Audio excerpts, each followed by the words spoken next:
Before I open the hearing for the Barnstable Conservation Commission, I would like to ask George to do a roll call for the quorum purpose. Abadili. Present. Foster. Present. Gilmore, present. Hearn. Present.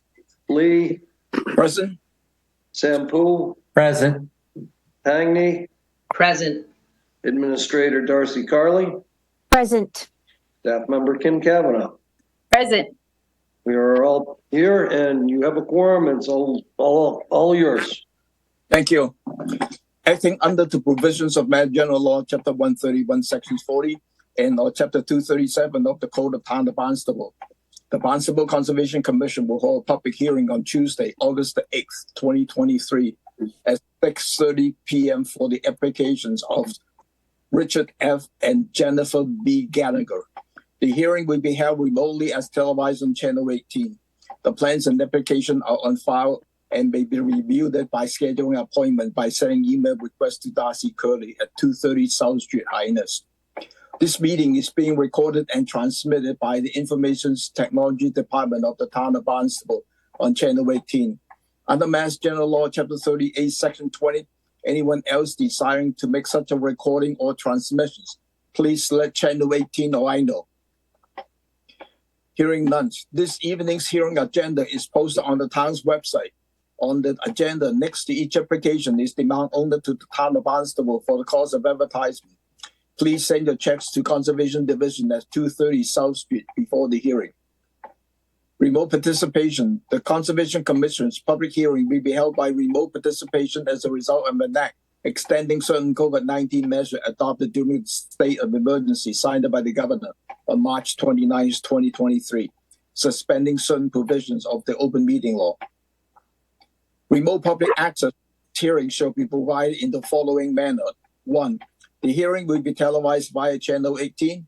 Second, the real-time public comment can be addressed to the Conservation Commission utilizing the Zoom link 834-7173-4269 or use the toll-free phone number 888-475-4499 as shown on the agenda.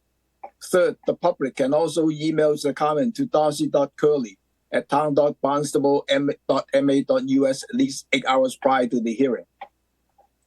Under the continuance tonight, George Hazozas has requested for a third continuance without testimony to August the 22nd.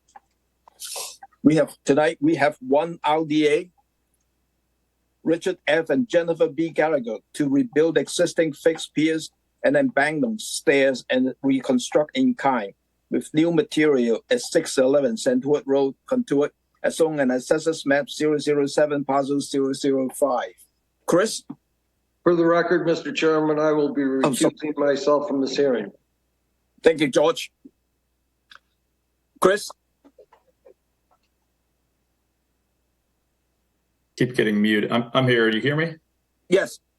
Hi, good evening. Chris Haggerty, Principal and Construction Manager at Beacon Marine Construction. Coming to you this evening with the RDA to reconstruct perform maintenance to reconstruct the existing pier and embankment staircase at 611 Santuit. This project was recently approved for a pier extension to remove this stairs that go down into the water and add a floating docking gangway. Under this project, we're looking to upgrade the pier that was constructed initially in 1987. So just due for some upgrading. So we're looking to replace everything in kind with like materials and in the same footprint as existing and in accordance with the approved plan here. This would be also in conformance with the license as well. Thank you, Chris. Any question from the commission? Yes. John? Chris, you said with like material, but now there are certain restrictions in the use of old CCA. We're not using that anymore, et cetera. Restrictions on piling, et cetera. I assume you mean in compliance with the current construction standards issued by the commission. Is that correct? That is correct. Okay, thank you. And to add to that, there are 4 existing CCA piles that support a landing out there. Those are to remain in place and not be removed or replaced. Great. Thank you, Chris. Louise? Thank you. Thanks, Tom. Going out there and looking at what is existing there, there are some large trees, mostly pines, that are very close, almost almost on top of those steps.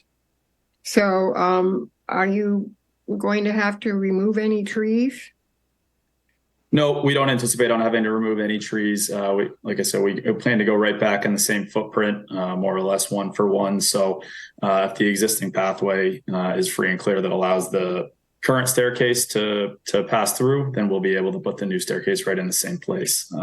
And like I said, same footprint, same elevations. Okay, thank you, Chris. Thank you. Thank you, Louise. And then I think, Darcy, you also sent in a construction protocol for your stairway replacement. Is that correct? Yes, he did. I'm good with the project. Okay. Channel 18, any public comment on this? Seeing none. Could I have a motion to approve this project as a negative determination? So moved. Second. Roll call. Abadili, Aye. Foster, Aye. Hearn, Aye. Lee, Aye. Tangney, Aye. Sampu. Aye. That's unanimous, Mr. Chairman. Thank you. Good luck. Thank you, commissioners. Have a great evening. Yep. We have three continuances. The first one is Babcock Holding LLC and Cape Beach House LLC. Proposed revetment connections between existing adjacent structure and to replace stairway and platform at 11 and 27 Marshall Avenue, Hyannisport, as shown on the assessors map 286 parcel 026 and 025. This is a continuance from June the 6th and July the 11th. We're waiting for some additional information from John and the NHSP letter. And the quorum is everyone except Angela. John. Good evening, John O'Day from Sullivan Engineering Consulting. I'll pull up the plan just to refresh you on the project. Oops, that's not going to be it, but it'll let me flip, sorry. So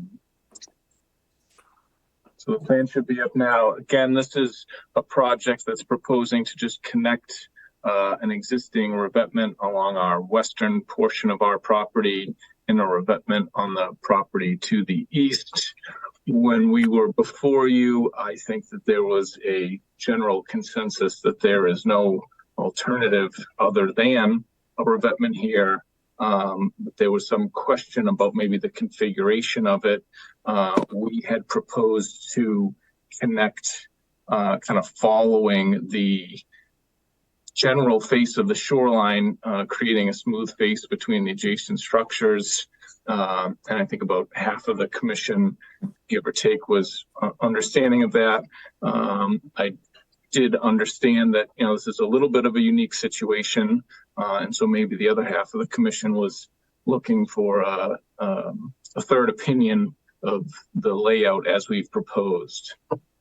And so we also, at the original hearing, had some comments from Natural Heritage and Endangered Species. They were looking for a more thorough alternatives analysis. I think that myself and many of the commissioners are pretty familiar with the shoreline and the coastal processes and issues here, but they wanted that a little bit better documented. And so we provided that to them in a letter, which has also been copied to the commission. And then we provided a peer review from Sustainable Coastal Solutions. Trey Ruthven used to work, was at Applied Coastal Research and Engineering in Mashpee. And I think that some of the commissioners are familiar with their work on past projects and even some town and some state projects. So I think that between those two documents, on top of, I think, confirming that this layout as proposed is, pretty consistent with the state's coastal manual, and is probably the best solution long-term for the shoreline and not trying to follow the existing embankment and leaving what would essentially be a groin sticking out off of this 90-degree return on the neighbors is hopefully, the least potential negative impacts in the future. Those reports also provided a little bit more documentation about some of the coastal processes that we had hinted at in our brief narrative with the notice of intent. And again, I think that some of us are pretty familiar with the shoreline, but some of the other commissioners had suggested it would have been nice to see some of those coastal zone management figures and some of the other studies that have historically happened in this area. So with that, I think that we've provided what the commission was looking for. I would note that one of the one of the comments from Natural Heritage was looking for there to be some sand mitigation. And we, between the two reports, have suggested a volume that would basically go over the stone. It's, about a foot of sand fill that would go over the top of it. As we indicated at the original hearing, and as again in that peer review by Sustainable Coastal Solutions, that amount of sand is going to slip through the breakwater in about a half a day, but it's not really worth arguing, I don't think, with Natural Heritage. So it's not our intent or their requirement that would be maintained in perpetuity, but certainly an offering that would help with the beach for a little bit.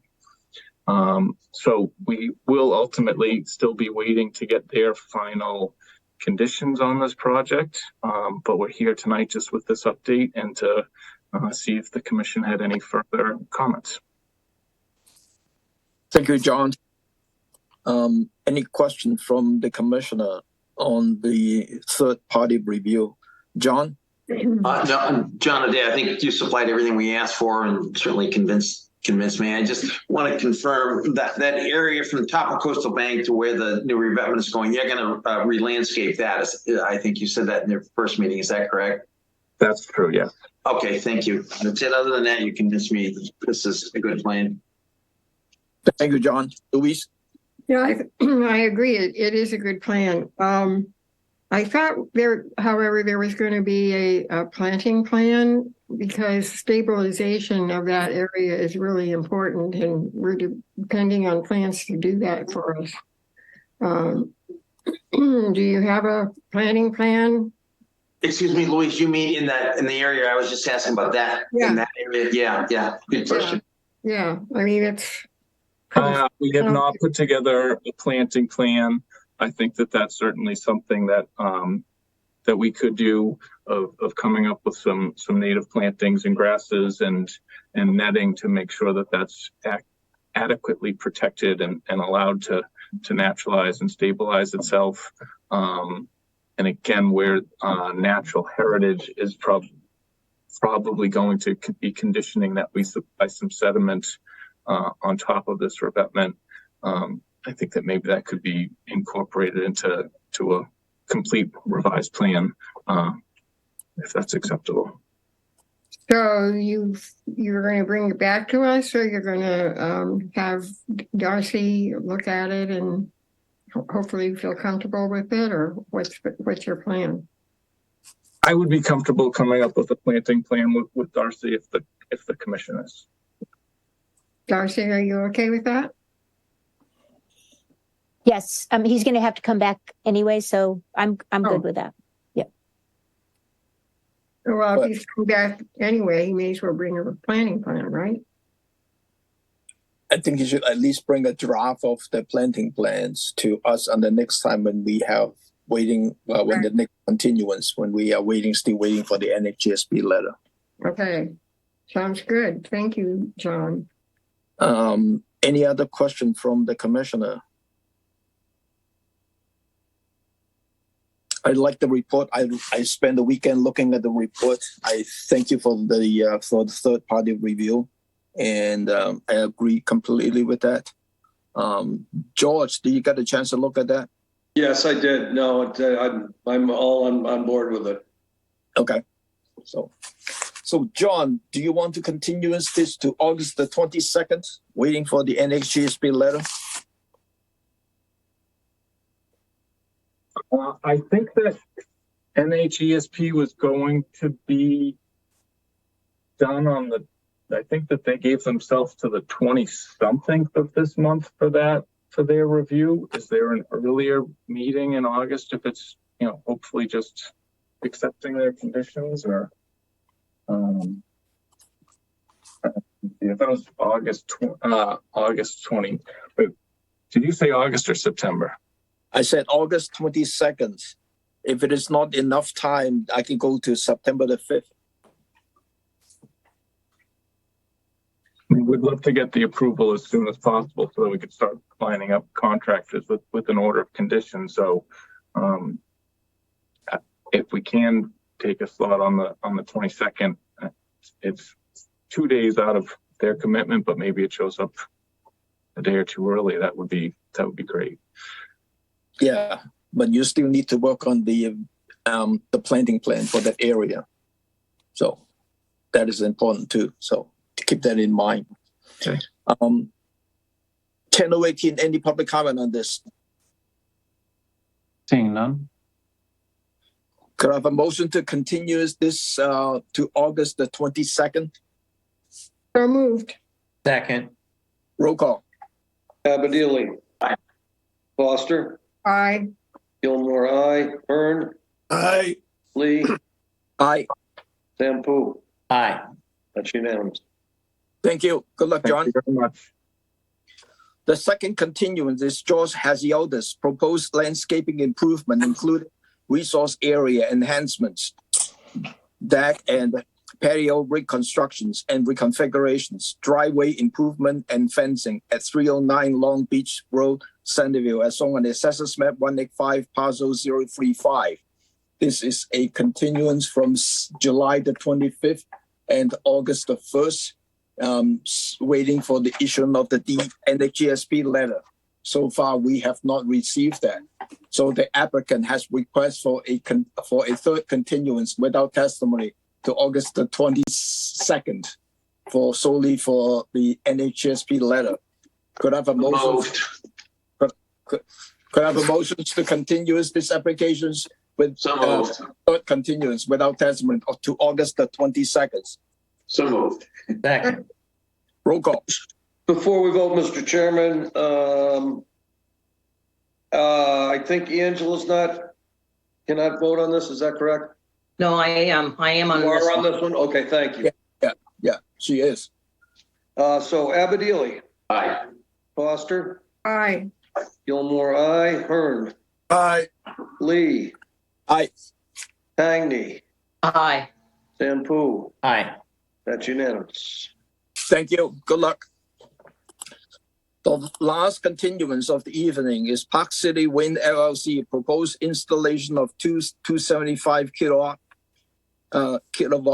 submarine electric transmission cables in Nantucket Sound and onshore duck bank system at Creekview Beach and 2 Short Beach Road, Sandyville, as shown on the Assessors Maps 206 Parcel 013 and the Assessors Map 206 Parcel 044.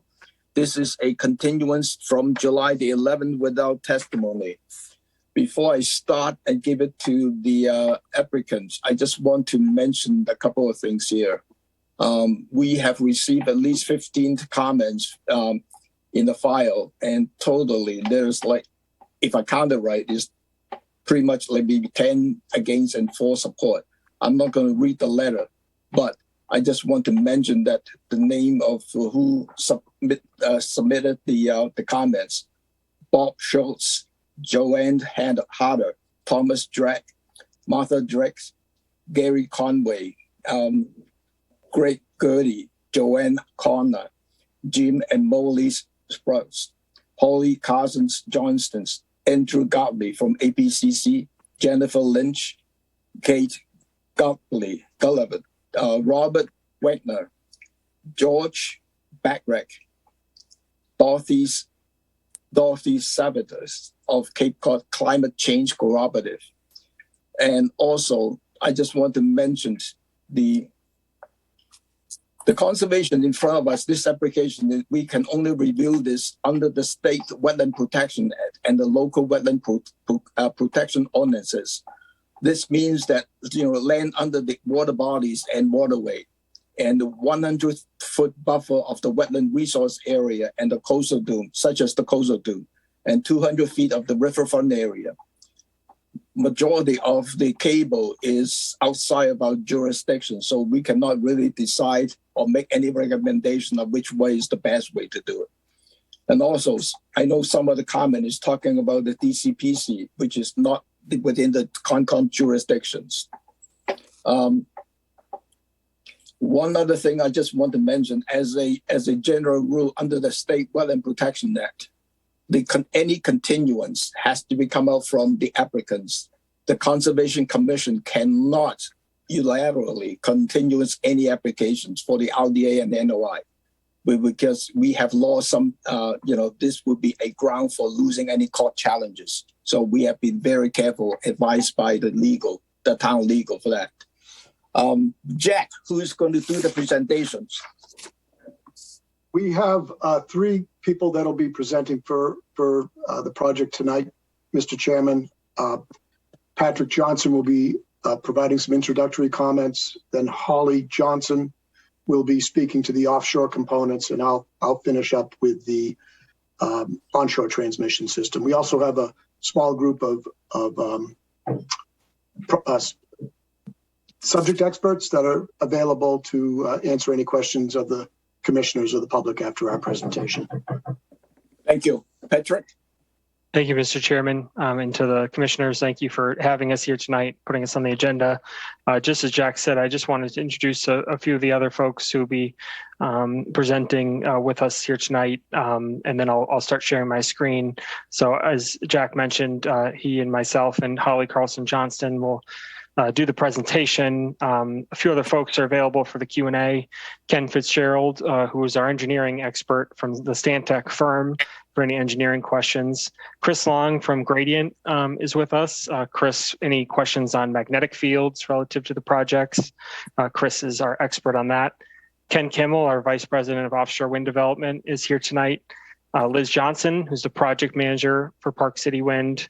And then my colleagues who do the community outreach in Barnstable, Steve Tedros and Rachel Lake. So with that, I will attempt to share my screen, if that's okay, Darcy. All right. And Yep, go ahead. Okay. Thanks. thank you. I'll share. Here we go. And let's put this into presenter. Okay. Is that showing up in full screen, Darcy? Yes. Yes, it is. Yes. Okay, thank you all very much. So just to, in terms of a brief overview, this is sort of the three areas, as Jack mentioned, of what we'll cover. I'll start with an intro. Holly will talk about the offshore components, and then Jack will talk about the onshore components of the project. So just a brief overview of where we're talking about. So the Park City Wind Project, also known as the New England Wind One Connector Project, is essentially in the middle of three projects in an offshore lease area down south of Martha's Vineyard, sort of shown in the stencil northeast of Park City Wind is the Vineyard Wind One lease area and project. Project that has been wrapping up construction and that the Conservation Commission heard and approved several years ago. And then the Commonwealth Wind Project proposed to land in Osterville in the future is essentially southwest in that stenciled area. So Park City Wind right in the middle. This is in the federal lease area 0534. It's been in active federal permitting for quite a period of time, anticipated to receive final federal approvals in the first quarter of next year and to be commercially operational in 2027. For this project, the turbines are 40 plus miles south of Barnstable, 20 plus miles south of Martha's Vineyard, and eventually the power will interconnect the substation owned by Eversource east of Oak Street in West Barnstable. And for this project, we anticipate contingent on all of the relative permits to start construction within the village of Centerville and the town of Barnstable in the fall of 2024, fall of next year. In terms of benefits, there are many from this project. Very similar to Vineyard Wind. Vineyard Wind is an 806 megawatt project. Park City Wind is 804 megawatts. So essentially, this project doubles the offshore wind capacity from Vineyard Wind. This is enough power for approximately 400,000 homes in New England, the equivalent of taking 1.59 million US tons per year out of the atmosphere, and that's the equivalent of 310,000 internal combustion engine vehicles being taken off the road. So the climate benefits of this project are enormous. Jobs from this project, much like Vineyard Wind, which by a study from UMass Dartmouth was shown to significantly outperform job projections and job creation projections. What would probably be a conservative projection for this project is 4,700 direct FTE job years of employment, offshore, onshore, several different components across the states of Massachusetts and Connecticut. And a lot of those are union jobs through anticipated agreements with the unions on project labor agreements. And this project, much like Vineyard Wind, will improve grid reliability. We have seen real spiking that's forecasted to continue due to the instability of natural gas pricing, particularly in the winter months. Offshore wind does its best performance of any time in the year during the winter months. That's when we see the highest sustained wind speeds, one of the 2 times of the year where we see the highest amount of need, and often the highest spikes in pricing and need for peaker plants that use fossil fuels to be mobilized. So this has, across many aspects, significant climate benefits and job creation benefits for our community in Massachusetts and across New England. The benefits to Barnstable are also very incredible, I should say. We have a host community agreement for this project. Just like Vineyard Wind had a host community agreement, we signed a host community agreement in May of 2022 for this project with the town that includes a host community fee of $16 million, much like Vineyard Wind. And then we are going to be one of the largest taxpayers in the town, not only to the town, but also to the West Barnstable Fire District, where the project substation will be located, and the Comwater Fire District, where much of the actual cables will be under the roadways and the duct bank system under the roadways within COM's jurisdiction. We also, like Vineyard Wind, would like to help make water main replacement with Comwater. Vineyard Wind did several miles of full water main replacement for Com at their cost. We would like to do the same and plan to negotiate that with the Comwater District in the coming months. Sewer work is obviously a significant component of this. I'm sure all you commissioners and members of the public who are here watching and giving public comment have obviously seen the Vineyard Wind town combined sewer work in the last 2 years on Craigville Beach Road, Strawberry Hill Road, Finney's Lane, and other roadways within the town where when the Vineyard Wind cables are installed in one portion of the roadway, the town is also installing sewer mains. This is of significant cost advantage to the town, limiting the disruption to those residents and those business owners along those roadways to one sort of construction period of installing both these components. Also, in many cases, putting in new water main, new stormwater drainage systems. So the benefits to the town and its fire district entities are considerable, and the fact that we're able to combine efforts on construction mitigate costs that otherwise would be borne solely by the town and its taxpayers. And we obviously understand the seasonal economy of Barnstable, and particularly in this Craigville area.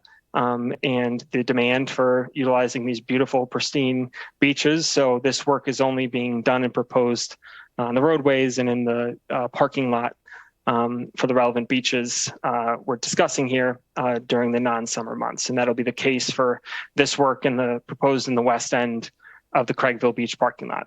With that, I'll turn it over to Holly. Thank you, Pat. So now I'd like to turn to a bit more of a project description. So the transmission to deliver the clean energy we've been talking about to shore will be accomplished with 2 offshore export cables proposed to be installed within a single offshore export cable corridor, what we call the OECC. And that will make landfall and interconnect to the New England electrical grid in Barnstable, of course. The entire corridor out to the lease area and federal waters is shown on the left side of your screens, while the portion of the corridor within Barnstable, and hence within Conservation Commission jurisdiction, is shown on the right side of your screens. In total, this corridor will traverse about 6.6 miles of Barnstable waters, and both offshore cables will make landfall within the paved parking lot at Craigville Public Beach.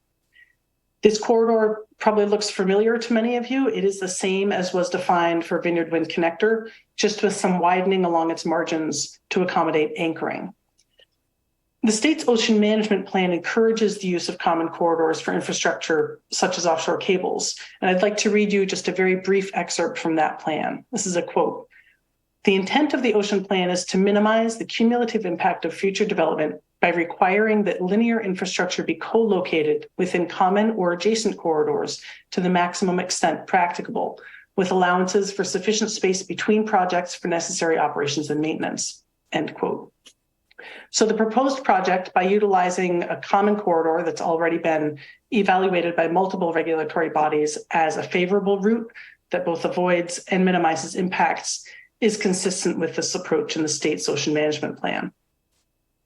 The proponent has also been coordinating with the state's ocean team for multiple years on this corridor and has performed extensive marine surveys. The ocean team is essentially a conglomeration of state agencies. So the Massachusetts Environmental Policy Act Office, Coastal Zone Management, Department of Environmental Protection, Division of Marine Fisheries, and the Massachusetts Board of Underwater Archaeological Resources. So the width of the corridor is typically about 3,800 feet.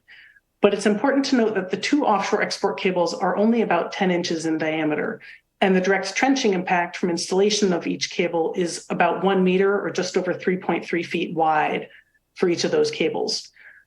Therefore, the project will utilize only a very small portion of the wider corridor, essentially 2 narrow strips of the seafloor. Cable installation will use the same methods as proposed for the Vineyard Wind Connector. The majority of the export cables are expected to be installed using simultaneous lay and bury, and that's via jet plow or mechanical plow. And the typical cable spacing will be 50 to 100 meters between cables. This spacing will both minimize the risk of damaging previously installed cable, and it provides sufficient space for future maintenance or repair should those activities become necessary. Typical cable installation speeds are expected to be about 100 to 200 meters per hour. So the target burial depth for the 2 cables is 5 to 8 feet, and burial is absolutely the priority. Now, some portions of Nantucket Sound do have areas of active sand waves, and these are dynamic features that move back and forth across the seafloor. So as a result, where sand waves are large, and this is, again, just as was proposed for Vineyard Wind Connector, it may be necessary to perform some pre-cable laying dredging, which would remove the tops of those features just along the 2 cable alignments to ensure sufficient burial within the actual underlying stable seabed. You can see there is one zone of sand waves shown in red near the southern extent of the corridor within Barnstable waters on the right-hand image on your screens. Although it will be a priority to achieve adequate burial, we have included conservative estimates for cable protection should burial prove impossible in some areas. Very little cable protection is anticipated within Barnstable waters, as the cables will be able to avoid hard bottom habitat. And these areas are shown in blue on the right-hand image of the screen. But if needed, cable protection could be in the form of concrete mattresses, gabion rock bags, or rock placement, and would function as hard bottom. And again, this is similar to what was proposed during Vineyard Wind Connector. Next slide, please.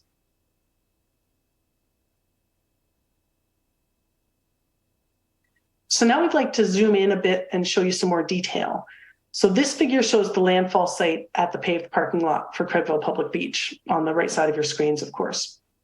The offshore to onshore transition will be accomplished using horizontal directional drilling, known as HDD, which will avoid impacts in nearshore areas as well as to the beach itself. It also means that the burial depth below the beach will be quite deep, and that's on the order of approximately 40 feet at the high tide line. The HDD staging and laydown will be entirely contained within the paved parking lot, and the timing will adhere to a piping plover protection plan, which was approved by Natural Heritage to avoid impacts to nesting plover that may be present in adjacent areas. Each of the offshore export cables will be pulled into what's called a transition joint bay. These will be buried within the paved parking lot, and that's where the offshore export cables will then split into onshore export cables that will then travel within a buried concrete duct bank. And now I'd like to pass it to my colleague, Jack Vaccaro, for some additional information about the onshore portion of the project. Thank you, Holly. Good evening, commissioners. If I could ask Pat to advance it to the next slide. This provides an overview of the onshore transmission route, which extends approximately 4 miles inland from the cable landing site at Craigville Beach parking lot to the project substation near the Route 6, Route 132 intersection. The route is almost entirely aligned within public roads, including Craigville Beach Road, Main Street, Old Stage Road, and Chute Flying Hill Road. And just north of the landfall site, the route will cross the Centerville River using a trenchless crossing method that will avoid any direct impacts to the river or the adjacent salt marsh. We're going to provide more details about the river crossing later in this presentation. I should also point out that when this notice of intent was filed, a variant to the preferred duct bank route was included in the project description. But based on further technical engineering assessments, the proponent no longer anticipates pursuing variant 2 as an alternative. So our presentation this evening will focus only on the preferred route, which is shown here as a solid yellow line. Now, the onshore transmission system consists of various components. These are a buried duct bank, a project substation, and a grid interconnection between the project substation and the existing Eversource substation off Oak Street in West Barnstable. Both the grid interconnection and the project substation are located in upland areas that are well beyond the jurisdiction of the Conservation Commission. But discrete segments of the buried duct bank are subject to regulations established under the Massachusetts Wetlands Protection Act and Barnstable Wetland Protection Bylaw, and we'll focus this evening on those areas of the project. Next slide, please. The duct bank will contain 8 conduits spaced approximately 12 inches apart to accommodate onshore conductors, with additional smaller conduits provided for fiber optic communication cables. For the majority of the onshore route, these conduits will be arranged in a 4 wide by 2 deep configuration, measuring approximately 5 feet wide and 2.5 feet deep. To accommodate this configuration, the top of the trench will be approximately 9 to 11 feet wide, essentially occupying one of the travel lanes of a 2-lane road. The duct bank will be buried and encased in concrete. Its target burial depth is 3.5 feet, though its depth of cover could be reduced if needed to provide required separation from other buried utilities. Next slide, please. Splice vaults. These will be installed in pairs at intervals of every 1,500 to 2,500 feet along the onshore route, though this interval could be extended to as much as 3,000 feet for the most favorable conditions.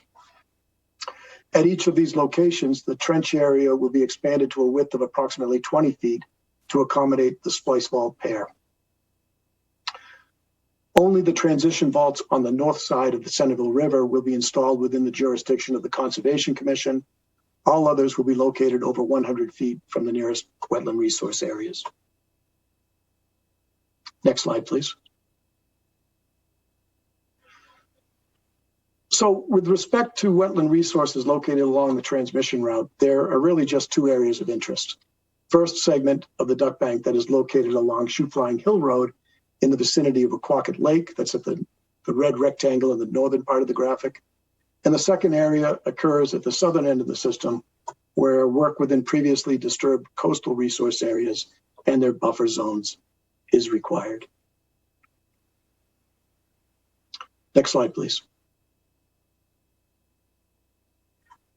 So we'll first focus on the work proposed near Wequaquet Lake, whereas a segment of the duck bank is located within the 100-foot buffer zone of the lake and several freshwater wetlands located in that area.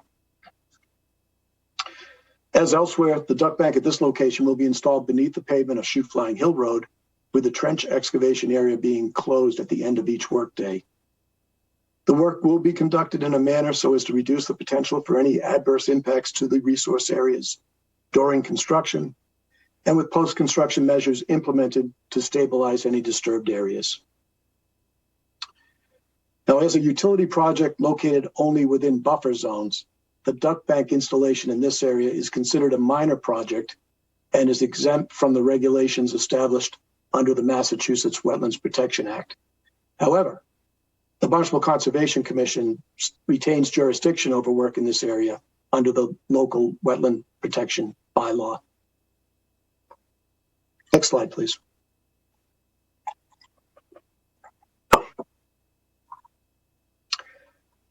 We move now to the southern portion of the onshore transmission route, where the duck bank will be installed within land subject to coastal storm flowage, as well as a landform that is characterized by DEP and the Massachusetts Coastal Zone Management Agency as a barrier beach system. Now, the barrier beach designation should not be confused with a coastal beach that is located seaward of the Craigville Beach parking lot. As Holly has already pointed out, that resource area will be avoided by use of horizontal directional drilling. The impacts to both the barrier beach system and land subject to coastal storm flowage in this area will take place within paved roadways and other previously disturbed areas that will be restored following duck bank installation, and therefore will have no permanent impact on those resource areas. Next slide. There is a small area of residual dune that will be temporarily disturbed between the Craigville Beach parking lot and Craigville Beach Road for the duck bank installation. A dune restoration plan has been submitted as part of the notice of intent application and is shown here.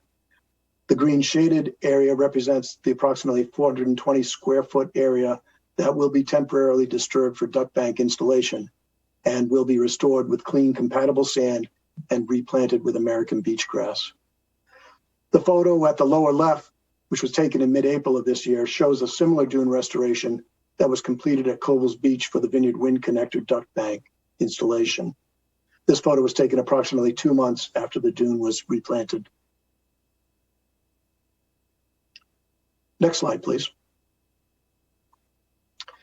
And now we'll focus on the work proposed at the Centerville River. The proponent discussed various alternatives for the Centerville River crossing with the town of Barnstable and the Massachusetts Department of Transportation. Based on those consultations and subsequent engineering considerations, microtunnel has been selected as the proposed crossing technique. By using this trenchless construction method, excavations within the river and adjacent salt marsh are avoided, and surface disturbances are limited to approximately 9,400 square feet of previously disturbed riverfront area and land subject to coastal storm flowage for equipment setup and staging at 2 Short Beach Road, which is shown in the lower part of the photo within that red line there. That staging area will be also restored upon completion of the installation. Next slide, please. I'm going to talk now about microtunnel construction methodology. This graphic shows a nice cutaway view of a typical microtunnel operation.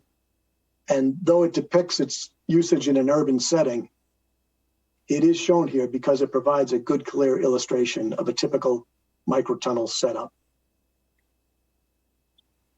So microtunnel is essentially a pipe jacking operation that utilizes a remotely controlled microtunnel boring machine, or MTBM, which is pushed horizontally into the earth by hydraulic jacks in preparation for insertion of the casing pipe directly behind it. This aspect of microtunneling offers an important distinction from HDD operations, in which a drilling rig develops a borehole with an arc trajectory, and carrier conduit is pulled through the borehole only after it has been fully developed from drill entry to punch out. So as you look at this image on the screen right now, a couple of things to take note of. On the right side of the photo, you can see the jacking pit, which is contained by sheet pile. And at the bottom of the pit, you can see a jacking frame, the yellow horizontal members. It's a hydraulic jacking frame, which is pushing, in this image, in this graphic, both the MTBM, whose drill head you can see in that red disc at the lower left, and a section of casing pipe. It's dragging it right along with it. So again, that's a very important part of this. And we'll probably get into this discussion a bit further after the presentation. But this is very different from a horizontal directional drill in that it provides a good solid annulus while the process is being bored. For the Centerville River crossing, the MTBM will be launched from the bottom of a 35-foot diameter jacking shaft that will be installed at 2 Short Beach Road. At the other end of the bore, a trapezoidal receiving shaft will be excavated within the roadway layout for recovery of the MTBM at the end of its journey. Once the MTBM has been deployed and is sufficiently advanced down the borehole, a section of concrete casing pipe will be lowered into the jacking shaft and inserted between the jacking frame and the MTBM. Slurry lines and power and control cable connections will be made, and the pipe and MTBM will then be advanced together along the planned alignment. This process is repeated until the MTBM reaches the receiving shaft, where it is removed, leaving the installed casing pipe in place beneath the river. Carrier conduits are then pulled through the installed concrete casing pipe utilizing rollers or an alternative method, and the annular space within the casing is then grouted. To accomplish the Centerville River crossing, a single, approximately 430-foot long microtunnel drive will be used to install a 48-inch diameter reinforced concrete pipe under the river.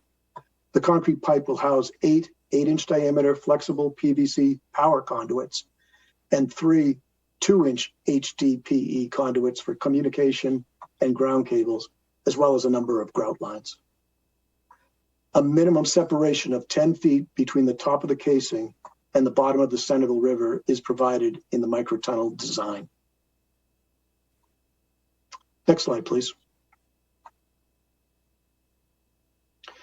Now, similar to HDD, microtunnel operations use a bentonite slurry that is injected into the MTBM to cool the drill bit and lubricate the borehole. The slurry also provides a medium that carries the drill cuttings back to the point of entry where it is separated from the solid soil particles and reused in the microtunnel operation. A slurry separation plant is used to remove the soil cuttings from the drilling slurry, and the rejected spoils are collected in large metal bins that are then transported off-site for disposal at an approved landfill.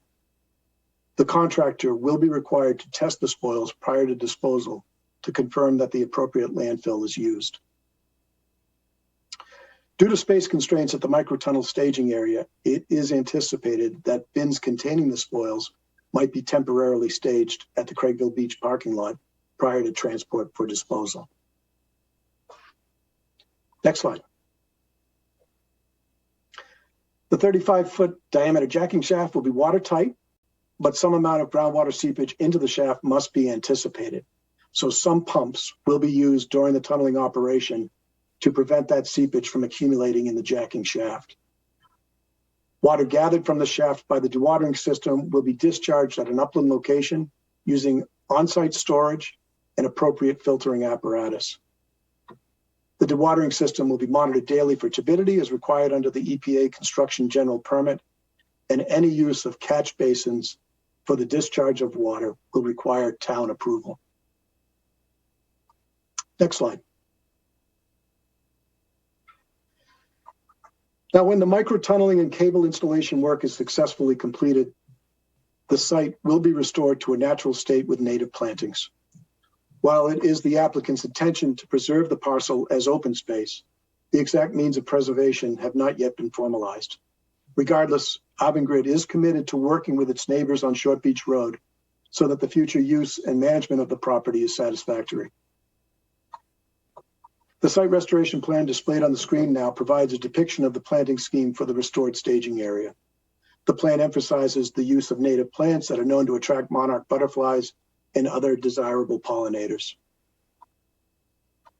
The applicant has also submitted some simulations that depict views of the microtunnel staging area as it appears today and as it will appear 3 years following site restoration.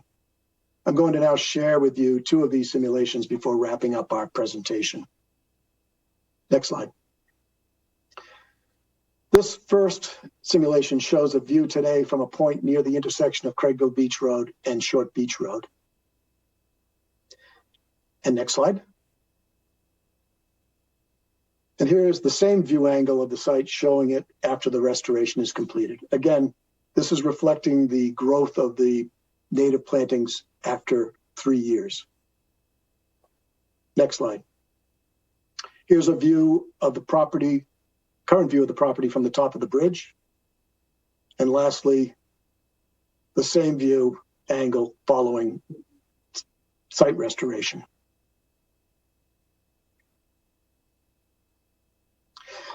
At this time, I'll end our presentation and we'll hear comments from the Conservation Commission and the public. As I said earlier, the team of experts that we've assembled is available this evening to answer any and all questions. Thank you. Thank you, Jack. So what I want to do though is I want to go to the Conservation Commission for any questions or comments from the commission first. And then, after that round, and then I'll go to the public comments. So, Commissioner, any questions to the project team? Bill. I was looking at Appendix H in the very thick document, and I'm interested in how deep is that micro tunnel going to be? In that figure, it says existing ground from GIS information. It shows that, and it looks like it's just barely 10 feet. And yet it also looks like it could be 20 feet down. And my question is, because I'm wondering if you ended up having some of the sediment washed out in a flood or what have you, I mean, how deep are you really making it? If it was literally just 10 feet, might it not ultimately be scoured out?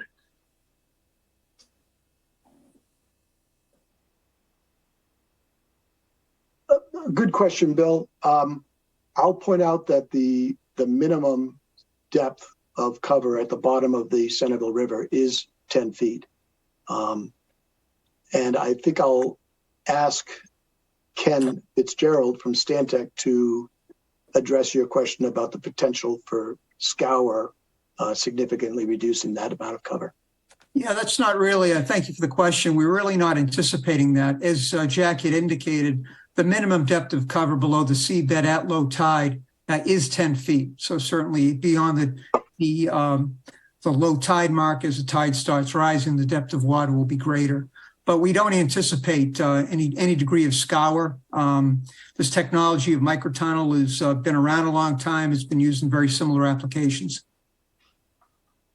Can I follow up, Tom, with a couple other questions? Yes, go ahead. And you mentioned that the spoils from the microtunneling might be stored on the Craigville Beach parking lot. And I'm like going, oh, how long might they be hanging out on the parking lot? Can what do you think might happen relative to storing stuff on the Craigville parking lot? And my other question is, how much experience do y'all, the project team, have with this micro tunneling? Or are you bringing in the ultimate experts in micro tunneling? I mean, what experience do you have? Again, I think this is going to be a combination. To answer your very good question, Bill, it'll be a combination. I'm going to defer to Ken on the second part of your question. I will tell you that the anticipated need to temporarily store spoils at Craigville Beach, but first of all, I want to make it clear, it would not be a large pile of spoils that are sitting at the beach. This is spoils that would be contained within metal bins that would be perhaps brought to Craigville Beach due to space constraints at the staging area for temporary staging until they can be carted away to an offsite landfill. Regarding the team's experience with microtunneling, Ken, can you address that? I'd be happy to. Microtunneling has been around for a long time. One of the more common names for it is jack and bore, as it's called. It's used in a lot of different applications. It's used for the diameter that we have is roughly 42 inches rather. It's used in much smaller applications. It's used in much larger applications in terms of diameter. As far as microtunnels go, this is a relatively short run. It's about 440 feet from the receiving shaft to the jacking shaft. It's known to go much longer than that. Stantec has subject matter experts that are guiding the design, have established the conceptual design, and we're at a point where the next steps will ultimately be to bring a contractor on board that has demonstrated experience in doing this. This is not every construction company that does civil work is qualified. So one of the key parameters is to ensure that we're working with companies with demonstrated experience in the same applications that have certified ISO 9000 quality programs to ensure that the work is done in the proper manner. Thank you, Ken. Bill, do you have any questions? No, thanks. Louise? Are there other utilities that go under the Centerville River? Other, I think there are several that go along the bridge, right? Yes, ma'am. To our knowledge, there are none that are actually in the riverbed. You are 100% correct. The Centerville River Bridge does have some utilities in it, I believe, but there are no known underground utilities or underwater utilities in the vicinity of the microtunnel work. Why did you not go the way of other utilities? I'm sorry, ma'am, could you repeat? Why are you going under the river as opposed to along the bridge as other utilities are doing?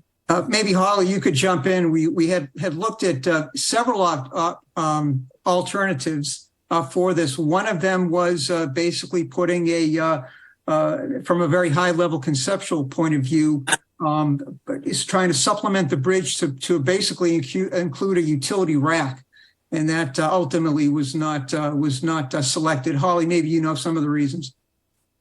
Yeah, well, I believe, Ken, correct me if I'm wrong, I think one of the reasons that the initial alternative of installing within a utility bay below the bridge was eliminated from further consideration was structural and or space constraints to having this number of cables in a utility bay. But the other reason, which was a significant one and which was discussed with the town early on in planning, was reliability. The bridge itself is actually within the floodplain elevations. So we wanted to make sure that the cables themselves would not be exposed to those kinds of rushing floodwaters should they hit the bridge and perhaps damage it. Well, I'm thinking, and maybe this is not a problem. George probably could elaborate on this for me, but you're going to have all these cables at 10 feet underneath the substrate, underneath the riverbed, right? Going across the river. So in terms of any kind of dredging or activity like that, it's really going to be constrained. Now, maybe that kind of thing will never come up. Maybe it's just an unreasonable thought. But if you want to maintain that 10-foot distance, you really are limited in terms of what you could do in terms other things in terms of the bottom of the river. I don't know if that's a problem or not, but it seems if we ought to think about it, I would imagine. The other thing is, what do you do if you have a maintenance problem down there at the bottom of the river? How do you handle that? There's no maintenance anticipated. Basically, as Jack had indicated, we have our concrete tunnel that is below the riverbed. And within that tunnel, we have 8 conduit through which we have 3 active power cables routed. And there's really nothing to maintain. The closest access point for the circuits will be underground splice vaults that I think Jack had mentioned. And those have manhole covers similar to what you see on the streets today, where periodically the Avangrid operation and maintenance staff will access those vaults and make inspections. So there's really no anticipated maintenance that would require any type of access to the tunnel or anything below the river directly. Yeah, I mean, there's you use the word anticipated, and so often the unanticipated comes along, and it's like, oh, we didn't think of this.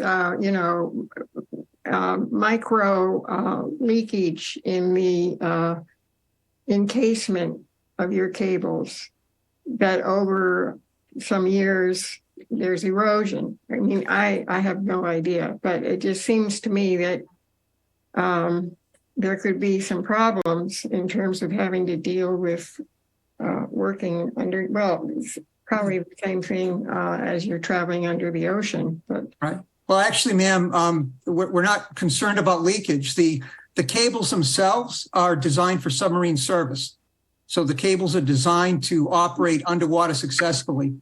So they can withstand the saltwater environment if there were leakage. And again, the cables themselves are in HDPE conduit.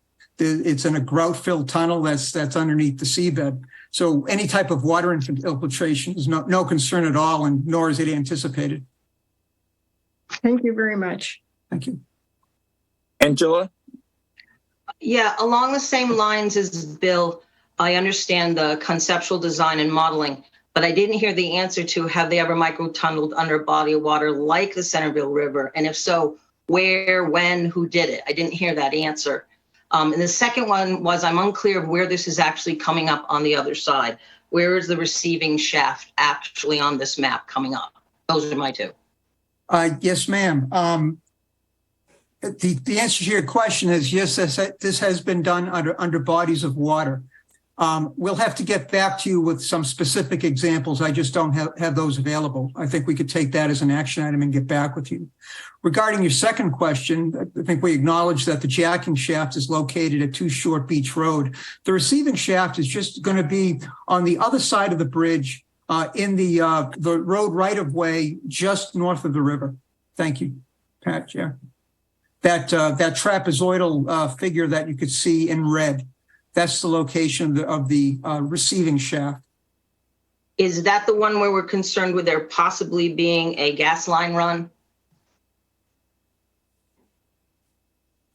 One of the next steps on the project is to evaluate, they're being evaluated now actually, the presence of underground utilities and ensuring that those things are identified and addressed during the design. Avangrid just executed a very comprehensive underground utility identification plan, ground penetrating radar to identify these types of things. In addition to that, Avangrid's in close collaboration with the gas company, National Grid, to ensure that the installation of the offshore wind project as it traverses the streets of Barnstable will be well coordinated with the underground gas system owned by the utility. Okay, thank you. There's a question I cannot resist is when you talking about the receiving shaft location, have you get the sign off from the DPW?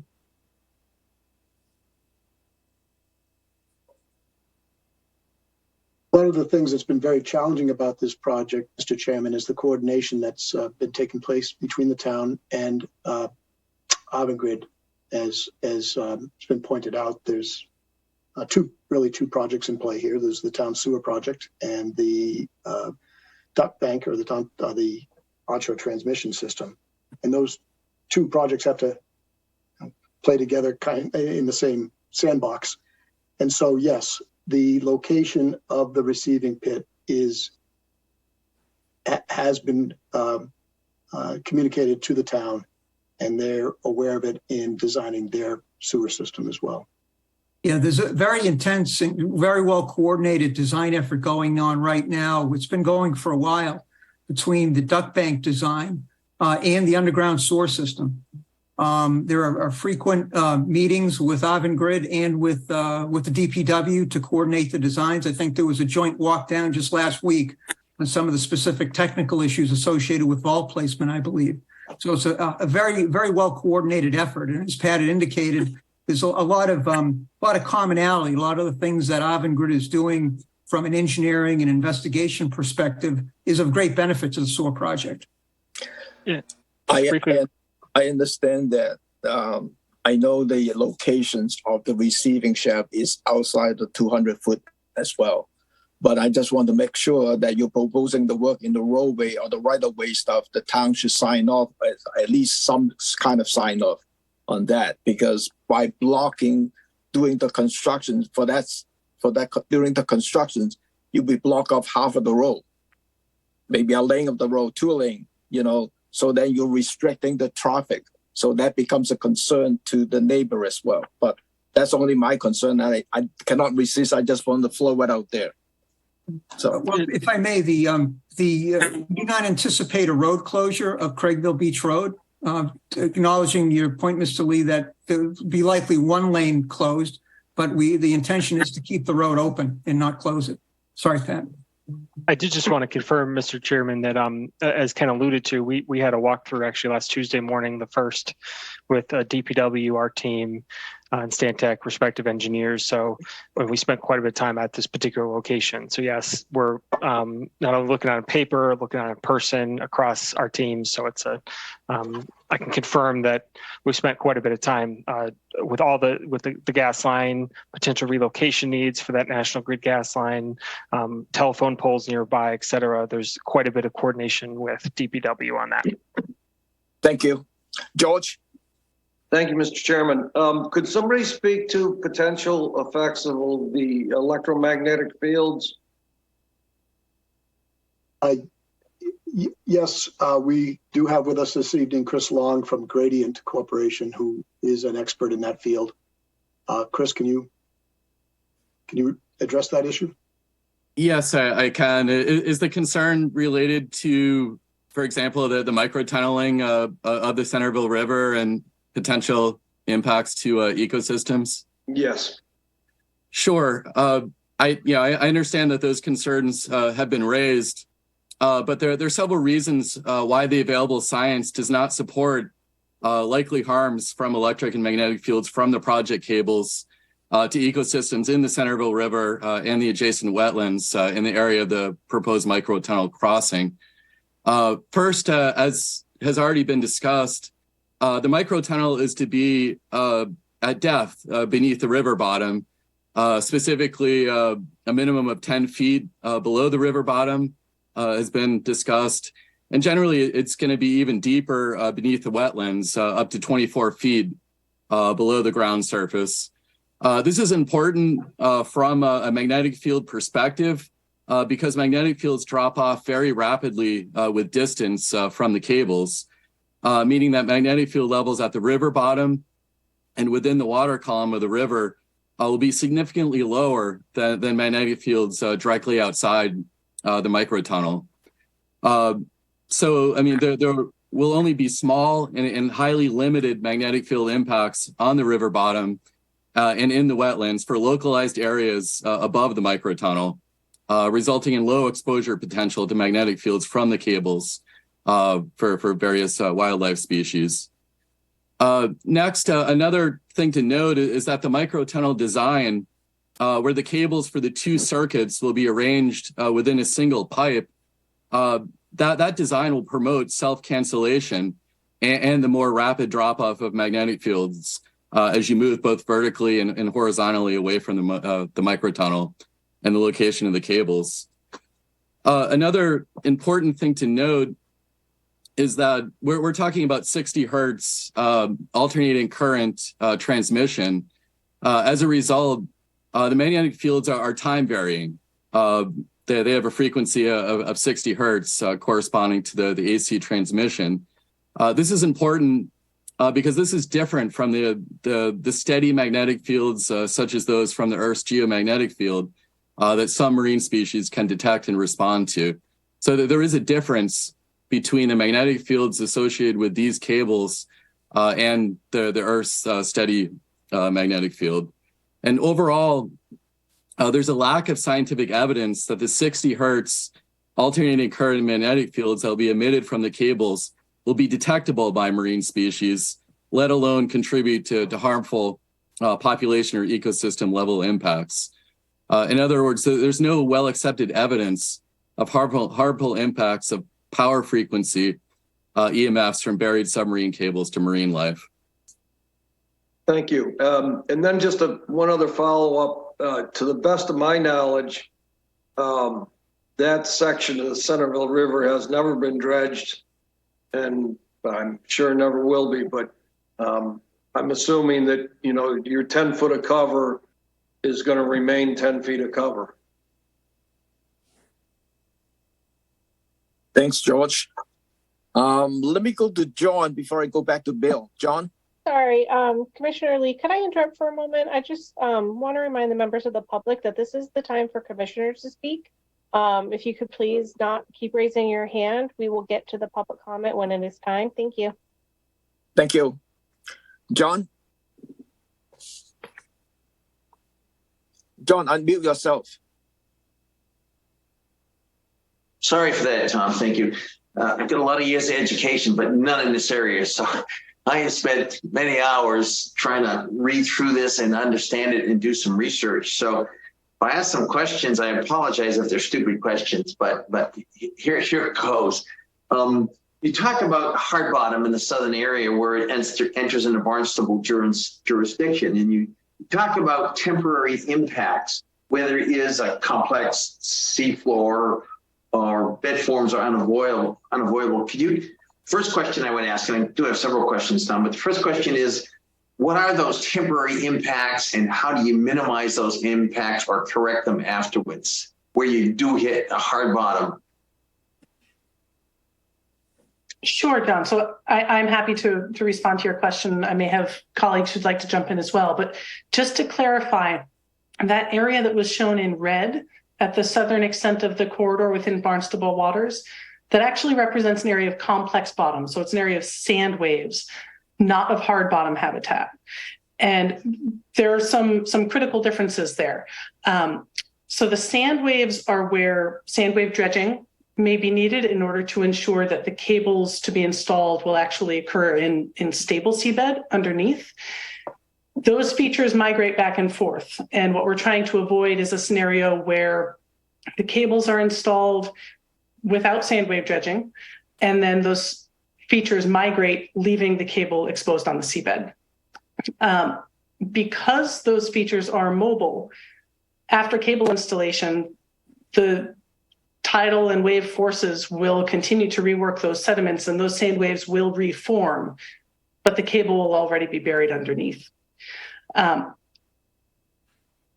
Sand waves, complex bottom and hard bottom, are both termed special sensitive and unique, or SSU, resource areas in the Ocean Management Plan, but they're quite different. Passage through hard bottom is considered more detrimental to species that use the seafloor because since sand waves are mobile, it's not typically high value benthic habitat for shellfish, for example, because the sediments are extremely mobile and the features move around a lot. Hard bottom, it takes longer for that kind of seafloor to recolonize, although for a project like this where it's a linear and relatively narrow impact, immediately adjacent areas would be expected to colonize relatively quickly. But when we're talking about Barnstable waters, no actual direct impact to hard bottom is anticipated. In that in that graphic that we had showed, and Pat, perhaps you can share that again, where we saw the OECC on the right-hand side of the slide. Red depicted complex bottom or sand waves, as I said, and blue depicted hard bottom. And of greatest note is likely Spindle Rock, which is relatively near shore, but you can see that to the east of the cable alignment. And neither cable alignment will actually affect the area of hard bottom. Where you have, if I could follow up, where you do have this complex bottom, not hard bottom, where you do have complex and you may have to do dredging, do you anticipate that you said it will reform itself shortly thereafter, but where that dredging impacts on shellfish life or other habitat within those areas, how do we understand, can you comment on what the potential impact is on the lives within those? And, you know, should we be looking at saying, okay, where you disturb them, we need some kind of monitoring activity, perhaps replenishing the areas? Should that be part of our conditions? So in my opinion, no. So as I was explaining, the sand waves themselves are not high value habitat for shellfish. This area, for example, is not mapped as a shellfish suitability area. Because the features are mobile, benthic organisms like shellfish tend not to favor the mobile areas of sand waves. I will also add that we're not removing sand from the system. So we will be collecting the sand from the tops of these features, but we would be navigating several hundred meters away within the corridor, and we would be depositing that sand on other areas of sand waves. And that's something that the state agencies, the Office of Coastal Zone Management, for example, really wanted to see.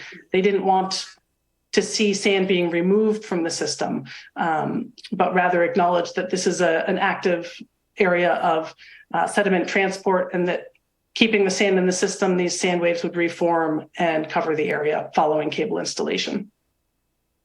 Thank you. Moving on, you mentioned some of these places of a number of monitoring reports, and Darcy, I suspect if this is approved and where an order is issued, we really need to put in that order of conditions, what kind of monitoring reports, frequency, et cetera, would be required for each of these different areas.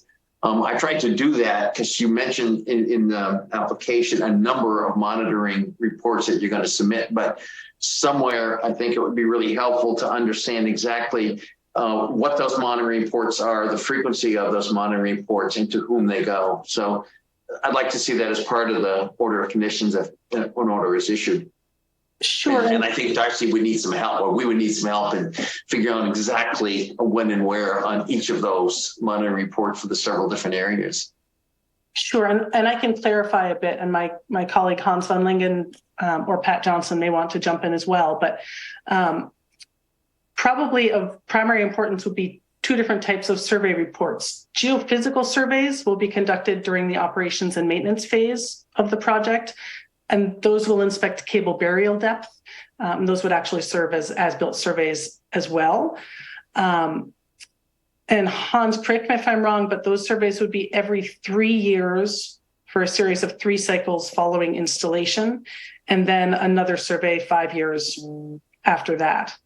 The other type of survey would be associated with the benthic habitat monitoring plan, which the proponent has developed in coordination with a whole host of both federal and state agencies, including on the state side, DEP, DMF, and Coastal Zone Management.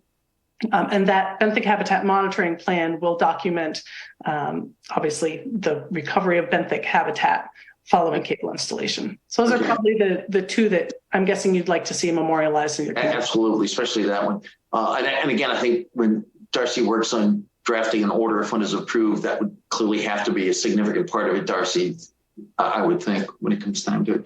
Where there is disturbance of shellfish, is there any thought to understanding possibility, and again, we don't have a biologist report on this thing, where you would be replacing or replenishing disturbed shellfish areas? Is that something we ought to be thinking about? So we are not proposing any specific,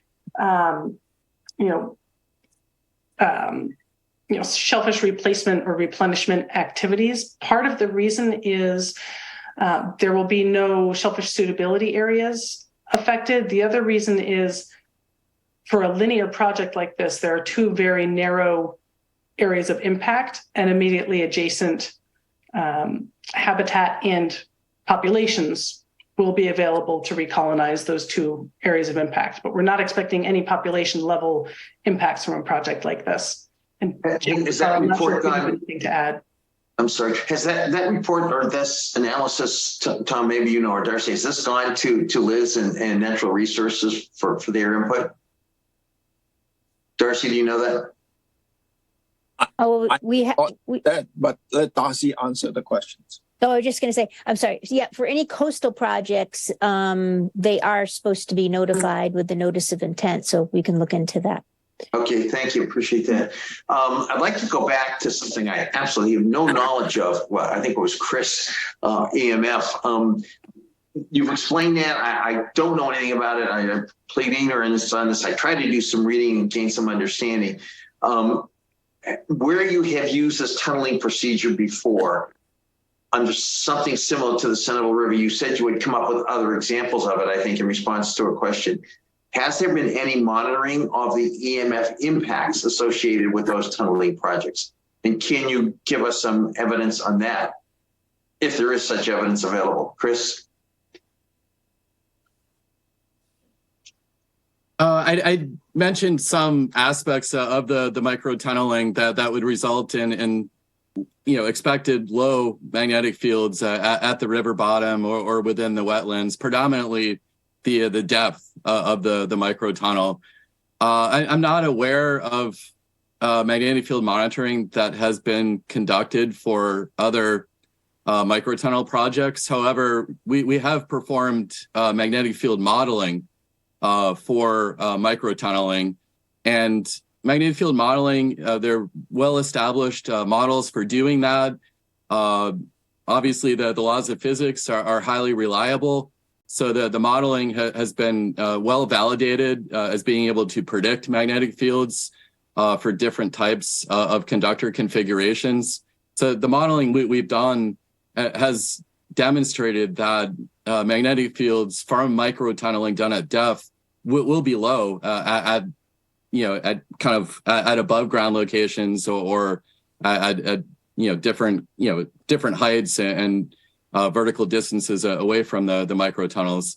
I think what's important to note, and this is true of both overhead transmission lines as well as underground transmission lines, is that there is rapid drop off of magnetic fields as you move both vertically and horizontally away from the actual conductors.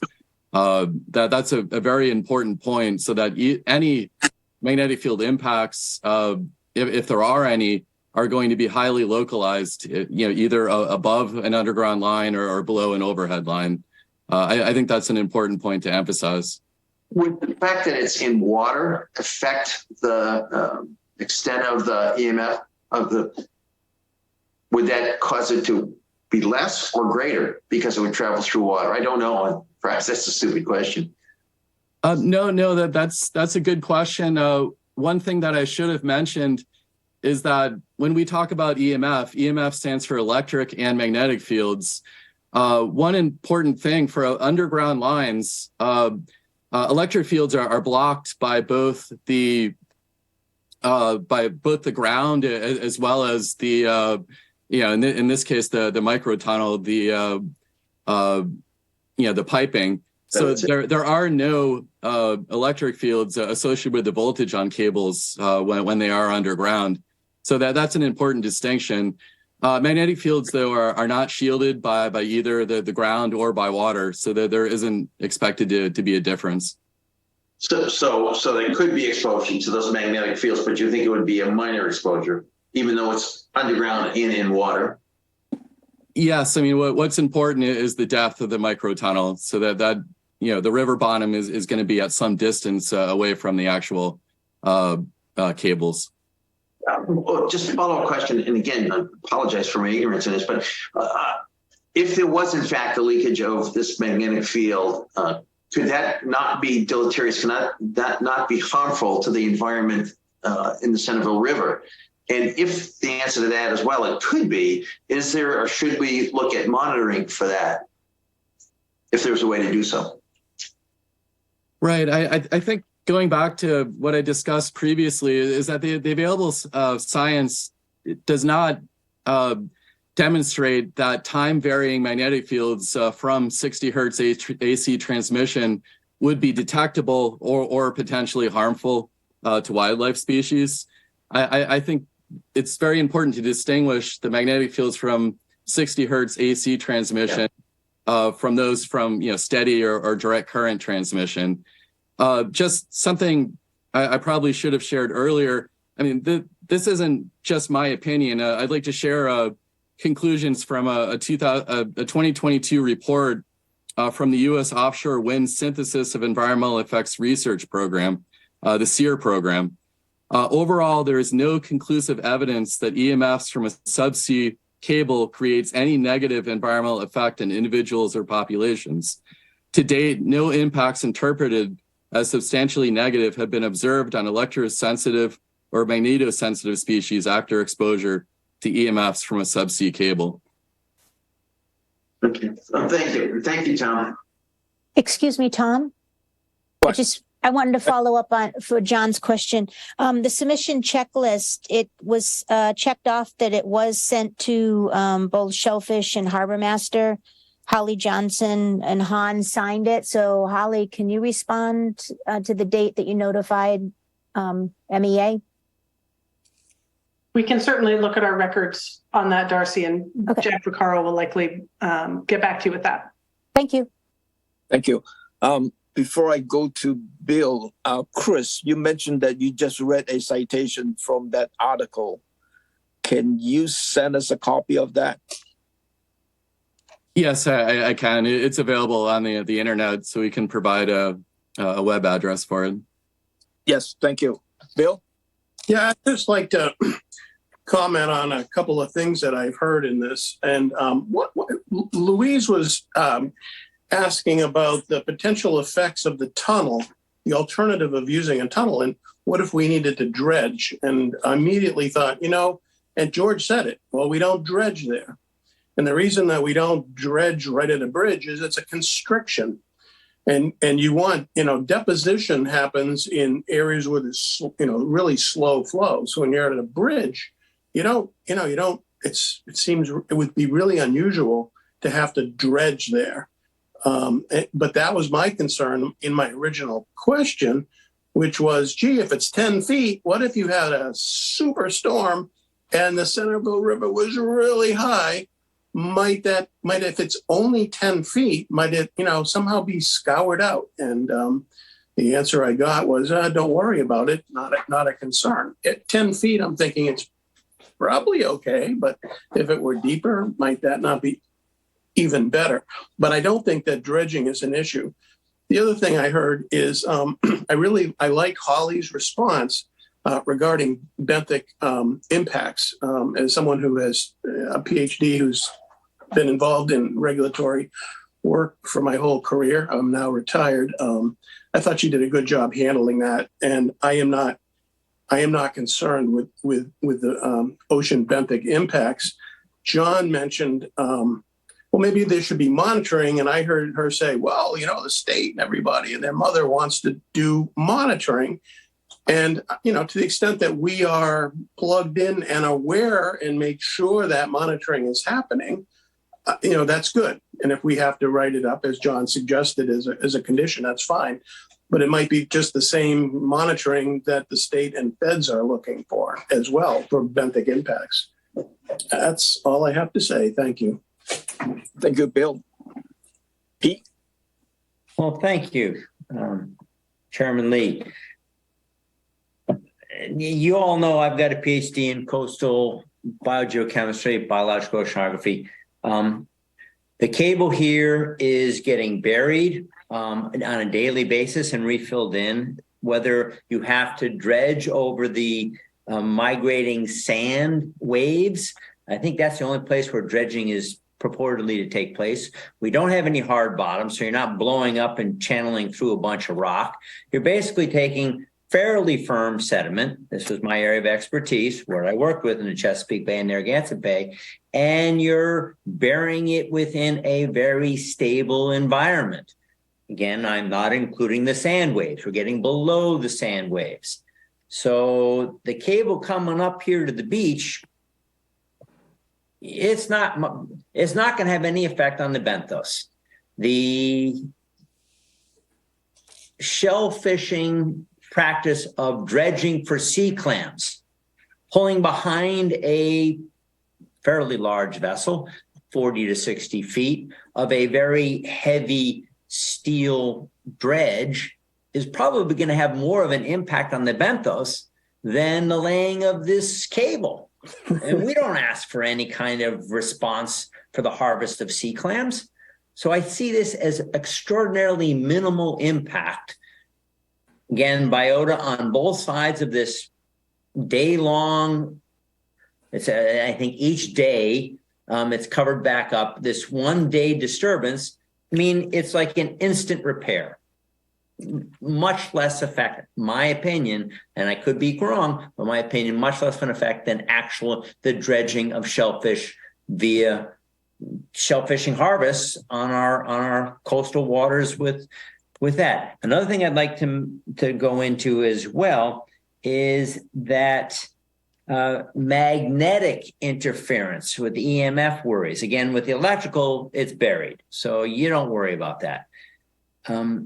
As Chris pointed out, the magnetic influence, it probably reduces by the square of the distance. I think that's the physics behind it. So if you're 10 feet down, you're getting 100-fold less at the sediment surface, 100-fold less electromagnetic, or 100-fold less magnetic signal. Now you've got 10 feet of water, or if you're in the sediment on the marsh side, you've got, well, it's way low. So what I've heard here, what I've read, I'm seeing almost no impact compared to the impact that fossil fuel combustion is having on our coastlines today. Rising seas, increased storm impacts. We're small. We're a conservation commission. They've had to go in front of the feds and the state with a lot more expertise than I've got evaluating this project. If they're getting an okay from the feds, they're getting an okay from the state, and I'm hearing what I'm hearing today, I am completely cool with what is in front of us. Thank you for your time. Thank you, Peak. Any other question from the commissioner? Excuse me, Tom?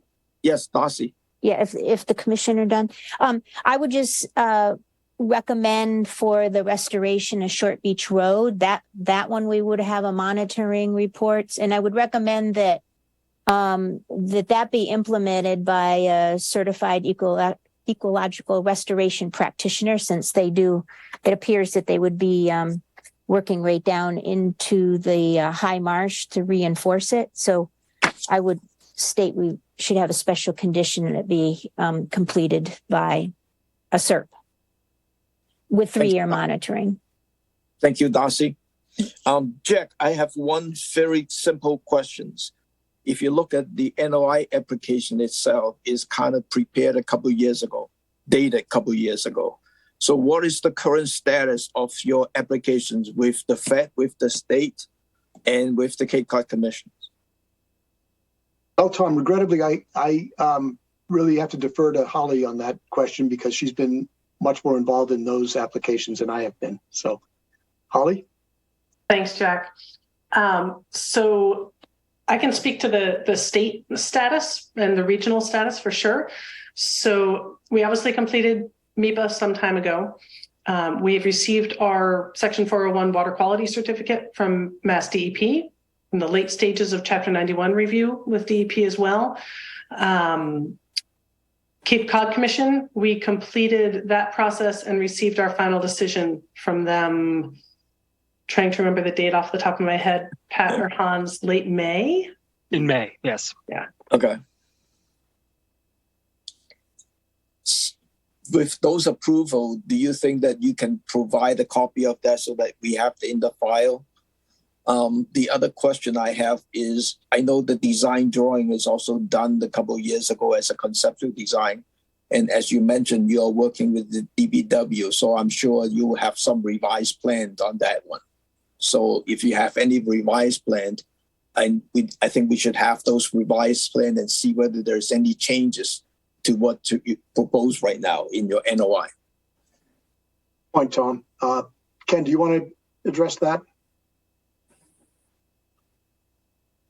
Yeah, sorry about that. Absolutely. The duck bank design has matured somewhat. We'd be happy to submit those. There's only been minor changes to the HDD and the microtunnel. The actual design has not changed at all. The only changes that were incorporated were to incorporate some of the survey information that has been obtained since the drawings were last submitted. But certainly we'll round those drawings up and get them issued. In the last round, when we had the Covell Beach, in some of the drawing wise, there is some conditions in there. And, Jack, you can take a look at those notes that we should including in both the Creekview Beach landing, which when you're using the HDD and the micro tunnel on the two short beach area, because those would apply. They will apply. Absolutely. We're following the same protocols that we utilized on the first project. And where they were used on HDD, if they apply to microtunnel, they're going to get implemented there as well. You'll see those on the revised drawings when we submit them. Okay, thank you. If there is no more, just want to ask one more last round from the commission. Any more questions? If not, excuse me. Yep. Oh. I just wanted to point out the one that I definitely wanted to have addressed that I let Jack know was number 16 on the other set of plans for Covell's about protection an event of a storm such as like a hurricane. So that was a very special condition that I want to make sure gets put in there. Yes, ma'am. Yep, those are being incorporated. Those are important points that the contractor needs to follow if a major storm is predicted. So you'll see those notes just about verbatim. Okay, thank you. Thank you. Before I go to the public comment, I think before you speak, please mention your name, address. Kim, right? You need the name, you need the address. Yep, I need their name and address. Okay. Who should I go to first? Is it Cliff, Carol? Are we timing this, Mr. Chairman? Oh, yes. Because we have so many comments, people sign up for this. We should limit the public comment to 3 minutes, and Vice Chair is going to keep the time clock and mention about the time expiring and that sort of things. So. And Tom, you've already mentioned this, but again, I think it's just really critical to focus on anything within conservation issues that they should limit their comments to, because that's all we can deal with legally. Right. You should make a comment within our jurisdictions. And then if you make don't repeat the comment before. If somebody's mentioned the same comment, don't repeat it and just keep it down. Otherwise, it will be here by midnight. Cliff? Yes, Chairman Lee and the board, thank you for your time. And I'll try to make this quick and hopefully everybody gets their comments in tonight. A couple different things. I guess one of the first one, and I don't expect responses, I guess, to keep it rolling. So number one, I believe in previous correspondence, Avangrid agreed to continue this hearing to another future date to allow future comments for those folks that had a conflict tonight and couldn't make this meeting. So I'm hoping that everybody honors that and we don't close with an agreement. I see Pat giving the thumbs up, so thanks, Pat. Number one, and I have a very serious issue with this. I believe we're being pigeonholed here under the Wetlands Protection Act and trying to stay within 100 feet of conservation and the 2 plot plans that have been described. I'm reading the Wetlands Protection Act that the Conservation Board tries to preserve all the time. And it says it's supposed to protect the wetlands, public interest as they serve, including flood control and prevention of pollution and storm damage, and protection of our public and private water supplies. I know we're trying to be kept within 100 feet of the root cable, the root cable side. I don't understand why later on in the cable route, we're not within the Riverways and Waters Act, which is 200 feet, which brings in quite a few rivers in the town of Barnstable. My biggest concern here, though, on reference to water supply, I don't understand why the Conservation Board has not asked questions in reference to the wellhead protection zones that the Craigville Beach transformer substation is going within. Excuse me. And I don't understand, I know it's within 100 feet of the subdivision or of the plant itself, but what about 100 feet below the site? That's our well water. It's the equivalent of an underground ocean. Why are we not trying to protect that? With that being said, I would like to ask, and again, I'll get off this meeting immediately. I'd like to know, and I've asked at previous meetings, how many 1,000 gallons of transformer oil are contained in the transformer at Craigville? Is there PFAS in the fire protection system that protects that transformer? And the reason I ask that is the previous hearing on TV here was the actual airport, the PFAS discussions on the wells. 804 million volts are going through these cables. Underneath the revetment in the bridge area where the underground 4-foot wide cement tunnel is being dug, is that going to affect the structure of the bridge itself? I know there's rip-wrap wall along the edge of that. Is that going to be removed and rebuilt? And are we looking at a potential structural issue with the bridge? West Barnstable, the town of Barnstable has notified everybody that the town of Hyannis well fields are running about 1.8 million gallons short per day. There's a proposal to put a 5 million gallon per day Gary, your time is up. fire station. Are we looking at the cumulative effect of the possible transformer pollutions on our future well fields that are going to be protecting the entire town, including Cape Cod Hospital? I'll cut it short. Thank you very much. Sorry for going over a couple minutes. Thank you. The second on the list is Carol, Shelley. can I get your address, please? You did not give your address. Sorry, Cliff Carroll, Minton Lane, West Barnstable, Massachusetts. Thank you. Thank you. Shelley Stringer.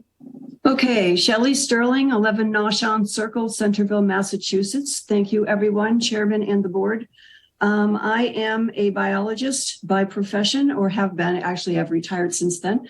But I was a fish biologist, and I actually worked as a fisheries biologist, mammologist, and I also worked with invertebrates as well. We were doing a dredging project, as it turns out, with the Army Corps of Engineers. So I'm very familiar with what goes on. I'm appalled that not one from the company has mentioned the detrimental effects that are going to happen with whales. This has become a whale place to go with you when you have babies. They bring their calves up and they help them, they nurture them, they suckle them, and they take care of them after their long trip from Caribbean waters. No one has mentioned the side effects of that. They are using their echolocation.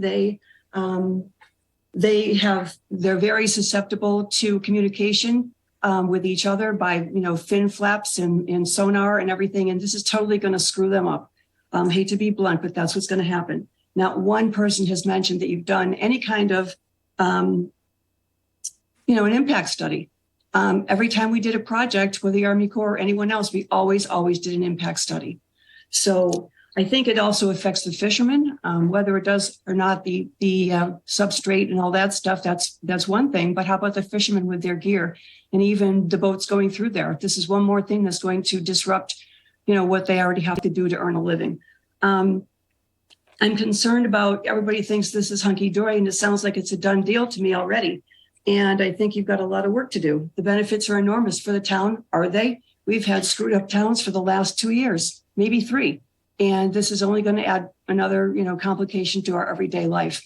I don't know how many of you live on the Cape, but if you live here and you live in the Hyannis, Centerville, Osterville, anywhere area, you know that our life has been tough for the last 3 years with the road conditions. As far as all these things go, I think there's a lot to be done with impact studies. There's indigenous species in other countries where your materials are made. They are being displaced from their land because the materials necessary, and they can't keep up with the balsa wood that is being supplied for these wind farms. And I'd like to know what happens with the wind itself, the windmills, when something breaks down. We had a horrible time in Falmouth trying to get rid of one that was causing the thumping and headaches, migraines, and sickness to the inhabitants of Falmouth. What happens when that happens in the ocean? What happens with our animals when that happens on the ocean? I think I'm done. Thank you. Thank you. Next is Joanne O'Connor. Joanne? Is there any answer to my questions? No, we're just taking comment and we are not answering the questions. Is there a way to put in comments at a later date after this meeting is over? Based on the discussion, we will have a continuance date. So if you have another comment, you can submit it. Awesome. Thank you. Thank you. Okay. Joanne? Hi. Yes, I'm here. Can you mention your address? Yes, I will. I'm living at 555 Main Street in Centerville. And first, I know that I can't ask the commission to continue this meeting, but I hope that Avangrid certainly will do that. On page 8 of the Notice of Intent, 3.1 Offshore Export Cable Corridor, the NOI discusses the importance of deploying rapidly changing technologies in a dynamic marine environment. Then the NOI goes on to state that the proponent's understanding of the site geology and conditions for the Park City Wind project is based on survey work completed as part of the Vineyard Wind Connector project. I believe that work was completed in 2018, 5 years ago. It does say the 2018 work was updated in 2020, which is still 3 years ago. The commission must require the proponent to update its comprehensive geotechnical evaluation for the proposed project with current data and not be willing to accept data that is 3 to 5 years old. My question, if by the proponent's own admission, the project will be located in a dynamic marine environment, why is a comprehensive geotechnical evaluation that is based upon data that is 3 to 5 years old be included in the NOI? Again, the commission must require the proponent to update its comprehensive geotechnical evaluation for the proposed project with current data and not be willing to accept data that is 3 to 5 years old. And commissioners, I would like to thank you for your important, thoughtful questions during this meeting. There are no stupid questions. And one other thing I'd like to say is that how many times tonight have we heard, we don't anticipate, or that won't or can't happen? We don't know. We are the guinea pigs for this company. Thank you. Thank you, Joanne. The next is Sandy Jones. Good evening. My name is Sandy Jones. My address is 98 Park Avenue, Centerville, Mass. I was doing some research regarding the dredging project that took 71 years to be approved by the town of Barnstable. It cost the town of Barnstable over $1.5 million. The dredging stopped at the Centerville Bridge. At the time, the Barnstable Conservation Committee asked the Shellfish Division to remove all of the shellfish from the beds and then to be reintroduced after the dredging was done. The reason for the dredging at this area was one, for navigation, but secondly was to re-nourish that particular area because of 5 years of studies. They showed that it was fragile. It was a fish run, but the area was fragile. So the 3 phases of that, 2 phases, they brought sediment to that area. And my question is, if there's any particular damage done during this drilling from the project, what recourse do we have? I believe that some of the members that are on the Conservation Commission right now were also on the Conservation Commission during 2012 when this was approved. And I believe that there was 5 years of studies done to make sure that there was not any habitat destruction and whatnot. So I ask if the Conservation Committee, if you approve this project, please have studies done that are conducted by us to see what kind of damage could be done to the area. And secondly, I still don't understand why we did not have a utility bridge. You saw the photos of our bridge. It's a 20-year-old bridge. It cost the town $1.1 million to complete that bridge. Avangrid paid $430,000 for 2 Short Beach Road. They're going to level it. They're going to pay for the construction. Why didn't we get for our town a new bridge? The Mass DOT could work with us and we could have a better bridge or a utility bridge. So we do not have to drill under our waterway and our river. And that's all I have to say. Thank you very much. Thank you. Next is Ann Schultz. Ann? You need to unmute yourself, Ann. And unmute yourself, please.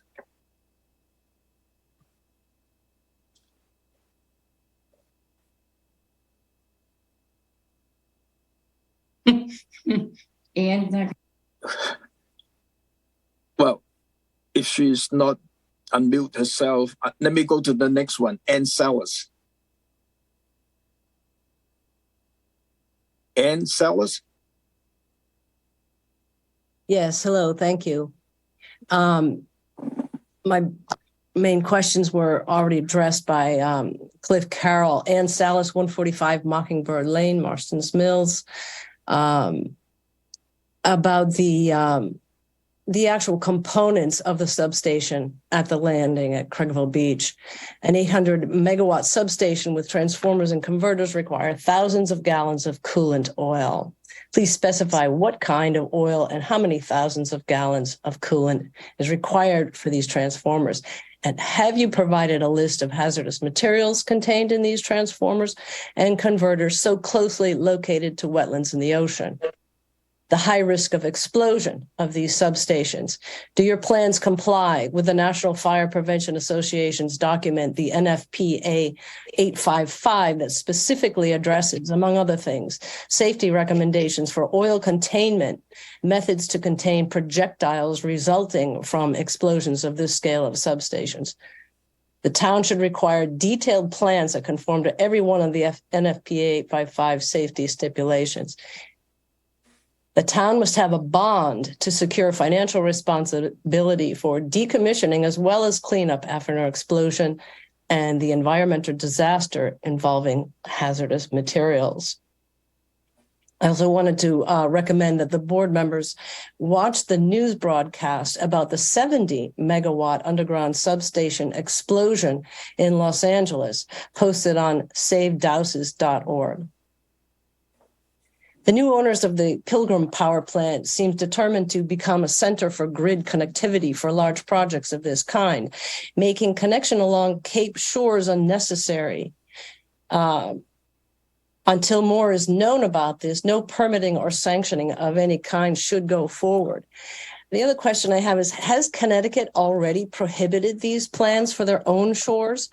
And if not, why do it here if the power is not intended for Cape Cod? Why not New Bedford, where infrastructure for this already exists? The bottom line of this company is not our concern if the costs for connecting via New Bedford would be more expensive. That's all I have to say right now. Thank you. Thank you, Ann. Let me go back to Ann Schultz. thank you. Can you hear me now? Yes. I had technical difficulties. Sorry. Ann Schulte, 50 Blocks Run in Centerville. Thank you for the opportunity to speak tonight. First, because of the wide interest in this hearing, I would like to start out by asking that this hearing be continued until a meeting date in September. Avangrid previously mentioned that a few of their key players were not available on August 22nd. And in order to encourage more participation, I would suggest September. On or about July 20th of this year, a mountain plover was spotted in the Craigville Beach, Long Beach area, right in the heart of the area where this project is being proposed. The mountain plover has lost 80% of its population in the past half century, and like the piping plover, which Holly mentioned earlier, is designated as near threatened by the World Wildlife Fund and BirdLife International. My questions are, as this is a new and unclear development regarding a threatened bird in the heart of the proposed project area, will the proponent be required to submit this information to the Massachusetts Division of Fisheries and Wildlife for its review and consideration and request an updated MESA determination letter to be submitted with an updated notice of intent? If not, please explain why. Did the Division of Fisheries and Wildlife do a site visit in connection with the review of this project? If not, please explain why. And the current MESA letter for this project is dated April 1st, 2022, 16 months old. It clearly does not take into account current developments. In light of this recent sighting of an endangered species in the proposed project area, will the proponent and/or the Conservation Commission be requesting a site visit and an updated determination letter? If not, again, please explain why. Thank you so much. Appreciate it. Thank you. Bob Soldi. Thank you for the opportunity to speak tonight. I'd like to start by requesting the hearing be kept open and continue to a future meeting so that other members of the public can participate as well. Although it was requested multiple times by the Centerville Civic Association, whose annual meeting, which was scheduled over a year ago, is going on as we speak, Patrick Johnson told the public that tonight's hearing could not be scheduled on August 22nd because some of the proponents' team members would be on vacation that date. Therefore, I'm asking that Avangrid continue this hearing to either September 12th or September 19th. My question and thoughts. Although it was stamped received on June 26, 2023, it did not go unnoticed by the public that the notice of intent was originally dated as of April 29th, 2022, over 15 months ago. On page 7 of the notice of intent, in section 2.0, project purpose and public benefits, there's an entire section that discusses that the proponent is in late stage discussions with the town of Barnstable for a host community agreement. That's an inaccurate statement. The fact is the host community agreement was agreed in May of 2022 and signed by the town manager on November 1st, 2022, almost 8 months ago. I've read the NOI cover to cover twice, and there are numerous out of date and inaccurate sections or statements in the notice of intent. If the notice of intent includes inaccurate references to something as straightforward as the status of the host community agreement for the project, the public is concerned that there are other sections of the NOI that contain inaccuracies and are out-of-date data or references that were used or referred to in the development of the notice of intent. My question is this: given the potential risks associated with the proposed HDD drilling under Craigville Beach and the microtunneling under the shallow, environmentally fragile Centerville River, will the Conservation Commission require the proponent to review the NOI for inaccuracies, update the data used, and resubmit its project plans and the notice of intent before this body considers a vote on whether or not to approve it? If for some reason the commission will not require what seems to be an essential requirement of the proponent, I would like to have a representative of the commission explain why they're not going to require this be updated with accurate information. Thank you. Thank you, Bob. Next one is Sean Fitzgerald.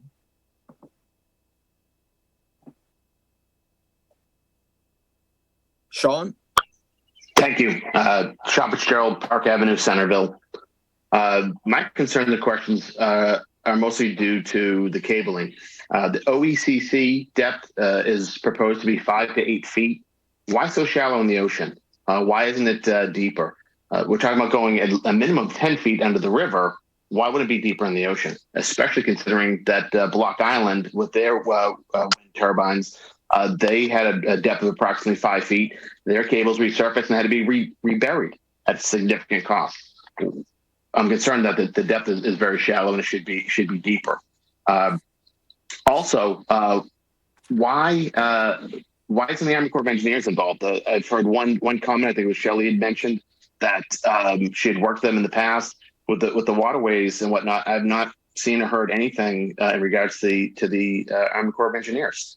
So I'm concerned about that.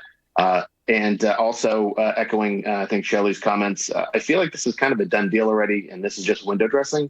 But so I hope that this commission takes all these questions and concerns seriously, addresses them, and Avangrid takes them seriously as well, and answers these questions, because it's very important. And the more people get involved, the more questions, the more concerns are going to be arise. So I hope all this really gets its due diligence done. Thank you. Thank you. Next one is Kate. Hi, thank you. My name is Kathleen O'Connor. I live at 555 Main Street in Centerville.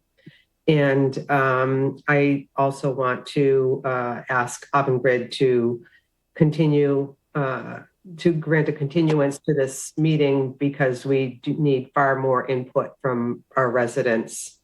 My question is regarding on page 6 of the Notice of Intent 2.0 Project and Public Benefits, under the bullet point that discusses reducing winter energy price spikes.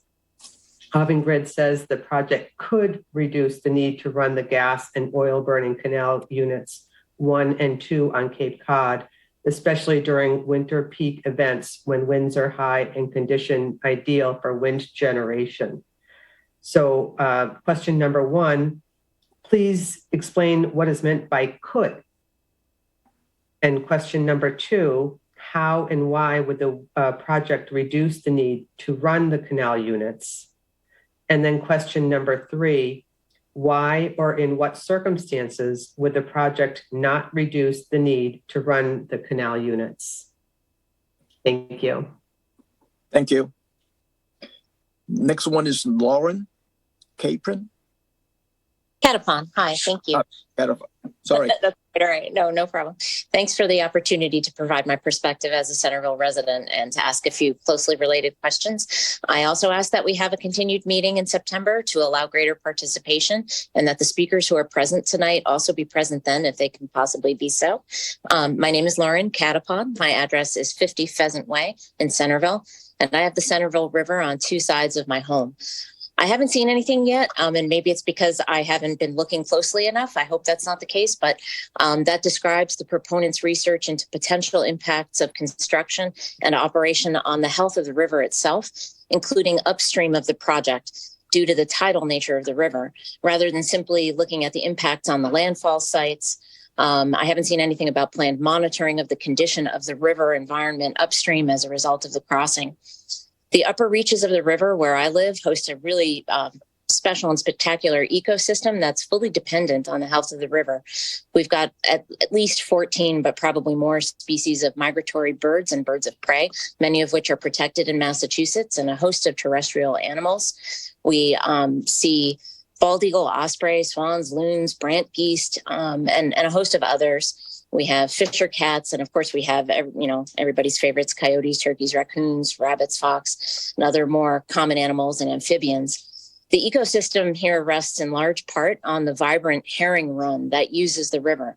This herring run is documented as one of the most populous runs on the Cape, and it's precious. My understanding is that the entire ecosystem up here is already in very delicate condition. So I think there's more wetland and marine area at stake than stated by the proponent in their presentation. And I know earlier questions about whether the fisheries and wildlife folks have looked at the entire river and the relationship to this project. And so my questions center then on the relationship. On page 44, section 4.2.2.2 on the Centerville River crossing in the Notice of Intent, it's stated that the contractor will be required to develop a contingency plan to address the accidental release of drilling fluid during the microtunneling under the river. Given the potential for serious long-term damage to the river system from such a leak, the commission must be provided with such a contingency plan for its review and consideration before any approval can be provided. And so I wanted to ask then, has that contingency plan been developed and presented to the commission? And if not, when will it be? And can the public see it and make comments? And then my other question is, how can I find out how the proponent has evaluated the impact of project and construction on the annual herring run specifically that runs in March and April, and then again in August and September, and whether the benthic habitat monitoring program that's been mentioned will also evaluate impacts upstream of the crossing. Thank you. Thank you. The next one is Chuck Toto. Chuck, can you unmute yourself? Good evening, everybody. Thank you for the opportunity to chime in here. Thank you, commissioners, for your time. And thank you for residents of Centerville for showing up, because this is very important. I have some notes here that have been totally usurped by what I've heard this evening. I understand you're going to continue this hearing, which is absolutely appropriate because it conflicts directly with the long-planned Centerville Civic Association annual meeting that happened tonight. I would ask the commissioners to please remember that this is the first proposed project of its kind and size in the United States. Nobody can guarantee an accident-free, disaster-free future. This project is an experiment which could significantly negatively impact Barnstable, its single source aquifer, and its residents. So this is not by any means a small deal or a done deal. These questions by the commissioners and the residents are absolutely excellent. And I think we're just uncovering the tip of the iceberg of questions here tonight. We have heard the words anticipated. We don't anticipate that. We don't anticipate this. Okay. To my point, nobody can guarantee an accident-free future. So in order to cover remediation of any damage to environment and wetlands caused by any unanticipated cataclysmic events, what is the dollar amount of the bond required of Avangrid to pay for such repair and remediation?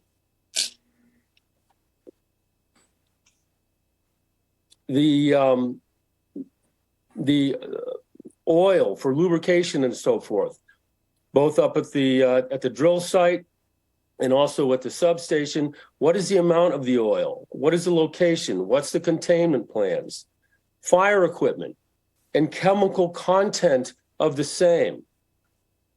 Based on the great questions that I've heard from the CONCOM members and citizens alike, this project is far from a done deal. Frankly, I believe this project is in serious jeopardy based on what I've heard tonight. And I applaud everybody here for participating. And I look forward to more participants because many of the people that wanted to be here tonight are at the Civic Association meeting. So thank you for the opportunity. I look forward to our next meeting on this important topic. Chuck, did you mention your address? I live on Wilton Drive in Centerville. Thank you. Eldon Sillinger? Yeah, was that Eldon Ziegler? Oh, sorry. Okay, just wanted to be sure. Yeah, I just have a short point. We've heard on other projects about the effect of inflation and cost pressures on those, and I'm wondering what assurances the commissioners could have that future cost increases, cost pressures don't adversely affect the plans that are proposed here to protect the environment so that they don't get compromised. Thank you. Thank you. Janet Davis. Hi, yes, my name is Janet Davis. I live at 268 Main Street in Centerville, and I'm a longtime resident of the town of Barnstable. I too have many concerns regarding this project. and I have a couple of questions. And the background to my question is last Friday, August 4th, Avangrid filed a supplement to its draft environmental impact report for its proposed New England Wind 2 connector project, commonly referred to as Commonwealth Wind. In this supplement, Avangrid describes what it refers to as a minor engineering modification that it plans to make regarding the burial depth of one of that project's transition joint bays in the beach's paved parking lot. Avangrid describes the reason for the modification is to reduce the potential future climate change related impacts to the project infrastructure. I'll translate that for you. They are concerned that the transition joint bay containing the high voltage electric cables could be uncovered during a severe storm event. So my questions are, as all of Barnstable's south-facing beaches are subject to the same severe storm events, what are the planned depths for each of the transition joint bays for the proposed Park City Wind project? And also, will the proposed engineering changes that Avangrid is planning for Commonwealth Wind be implemented for Park City Wind? And if not, please explain why. Thank you. Thank you. Next one is Thomas Kerr.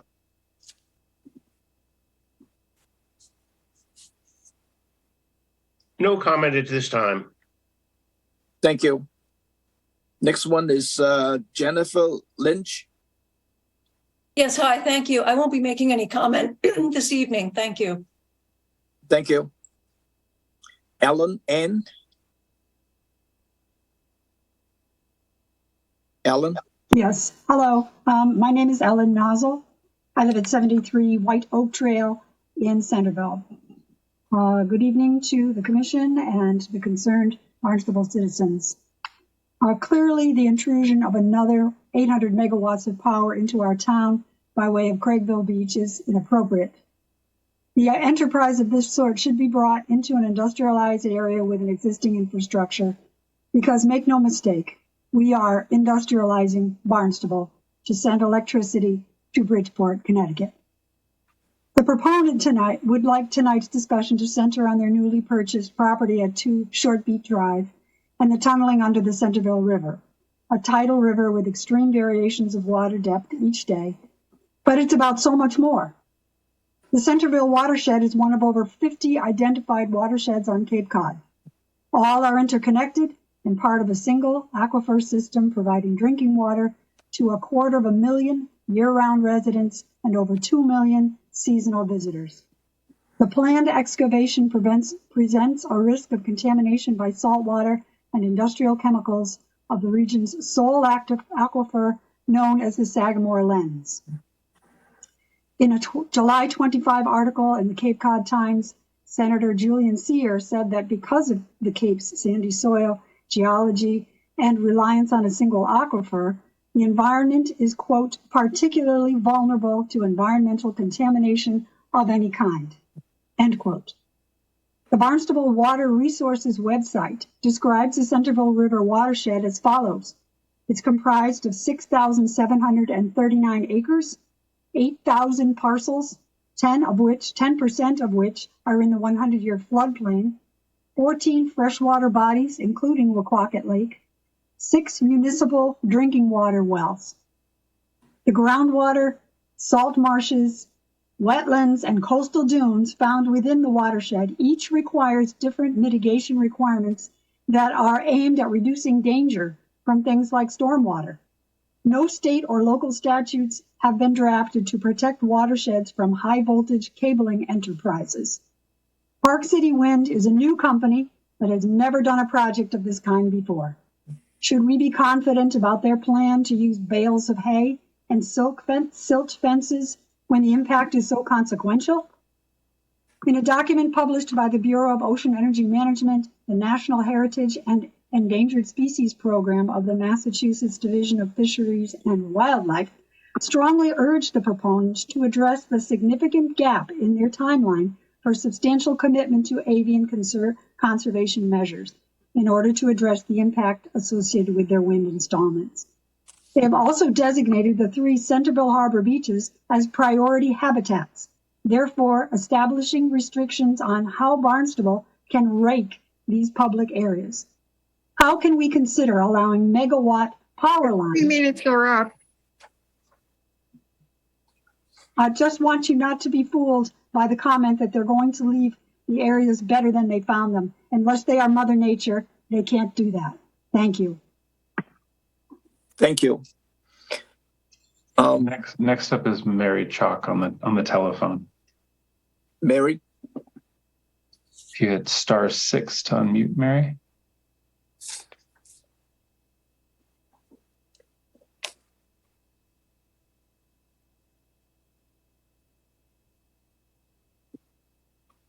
Mary, can you unmute yourself? *6.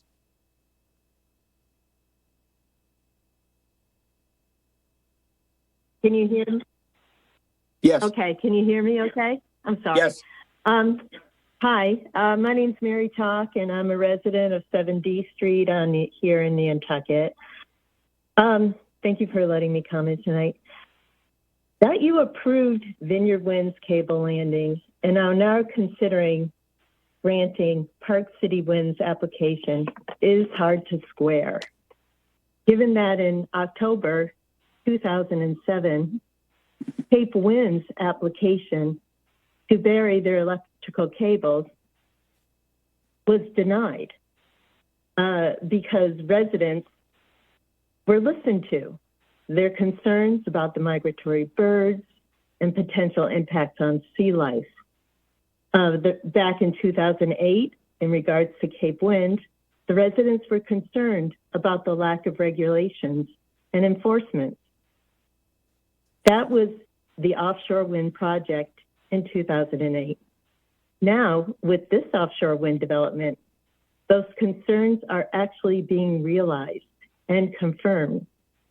The same lack of regulation exists today. In fact, the lease areas are now increasingly relied on year-round by the critically endangered North Atlantic right whale for their survival, all 336 of them. The migratory birds, the piping plover, a federally commissioned study has determined that this project will put the piping plover at risk because it's smack in their migratory path. The residents back in 2008 were concerned that Cape Wind was just a boondoggle. And now Vineyard Wind, in their FEIS, Final Environmental Impact Statement, Volume 2, Appendix A, page 66, admits collectively the offshore wind developments will have no impact on global warming. So yes, these developments are indeed a boondoggle. I heard something briefly mentioned about monitoring the cable depth in the river by geotechnical surveys. We are seeing, and that it was just briefly mentioned that it will happen every 3 years. We're seeing the geotechnical surveys they're doing now for these projects wreaking havoc on the benthic habitats, and they're going to be carpet bombing the riverbed every 3 years. NOAA Fishery expects population impact, level impacts on the North Atlantic right whale. They expect population impacts on the cod species. Public support is tanking all along the East Coast for these projects because of the sharp spike in whale and dolphin strandings this year as offshore wind development intensifies. I can't see any rational decision except to deny Park City Wind's application and to join the growing list of East Coast municipalities who are fighting to stop these projects. Thank you. Thank you, Mary. Robert Burtman. Thank you. My wife and I own 1187 Craigville Beach Road, shown on slide 15. 10 feet is not deep enough in my mind if we go that route. Dredging will happen at some point in this river, or we will lose our river. The second point is a question: how does micro tunneling affect foundations and homes? I would like them to give us a deeper dive into that. We're very concerned about our home, which was built 100 years ago. And my last comment is I would second Sandy Jones' comment about replacing the bridge rather than going under the river at all. Thank you. Thank you. The next one is Gary Gertie. Hi, this is Greg Gertie, Nutmeg Lane in Osterville. And I'd like to echo the comment that was just made about the Centerville Bridge. It's a really good idea, and also echo support for the September meeting because there've been so many good comments. I'm sure there are even a few more that won't get said tonight. Question, comment then. First question is, it's related to the offshore wind component. Can the Park City wind turbines survive Category 2 or Category 3 hurricanes? BOEM's director, Liz Klein, was not able to confirm this in a hearing with U.S. Congressman Chris Smith of New Jersey recently. Second question, the Edgartown Conservation Commission denied the Park City Wind application in January 2023 for lack of transparency. Avangrid sued Edgartown Conservation Commission, I believe. What changes has Avangrid done to address the lack of transparency concerns of the Edgartown Commission? And then the third question is, does Avangrid have an abandonment plan in place in the event of project failure or a major obstacle which would prevent the micro-tunneling to be completed?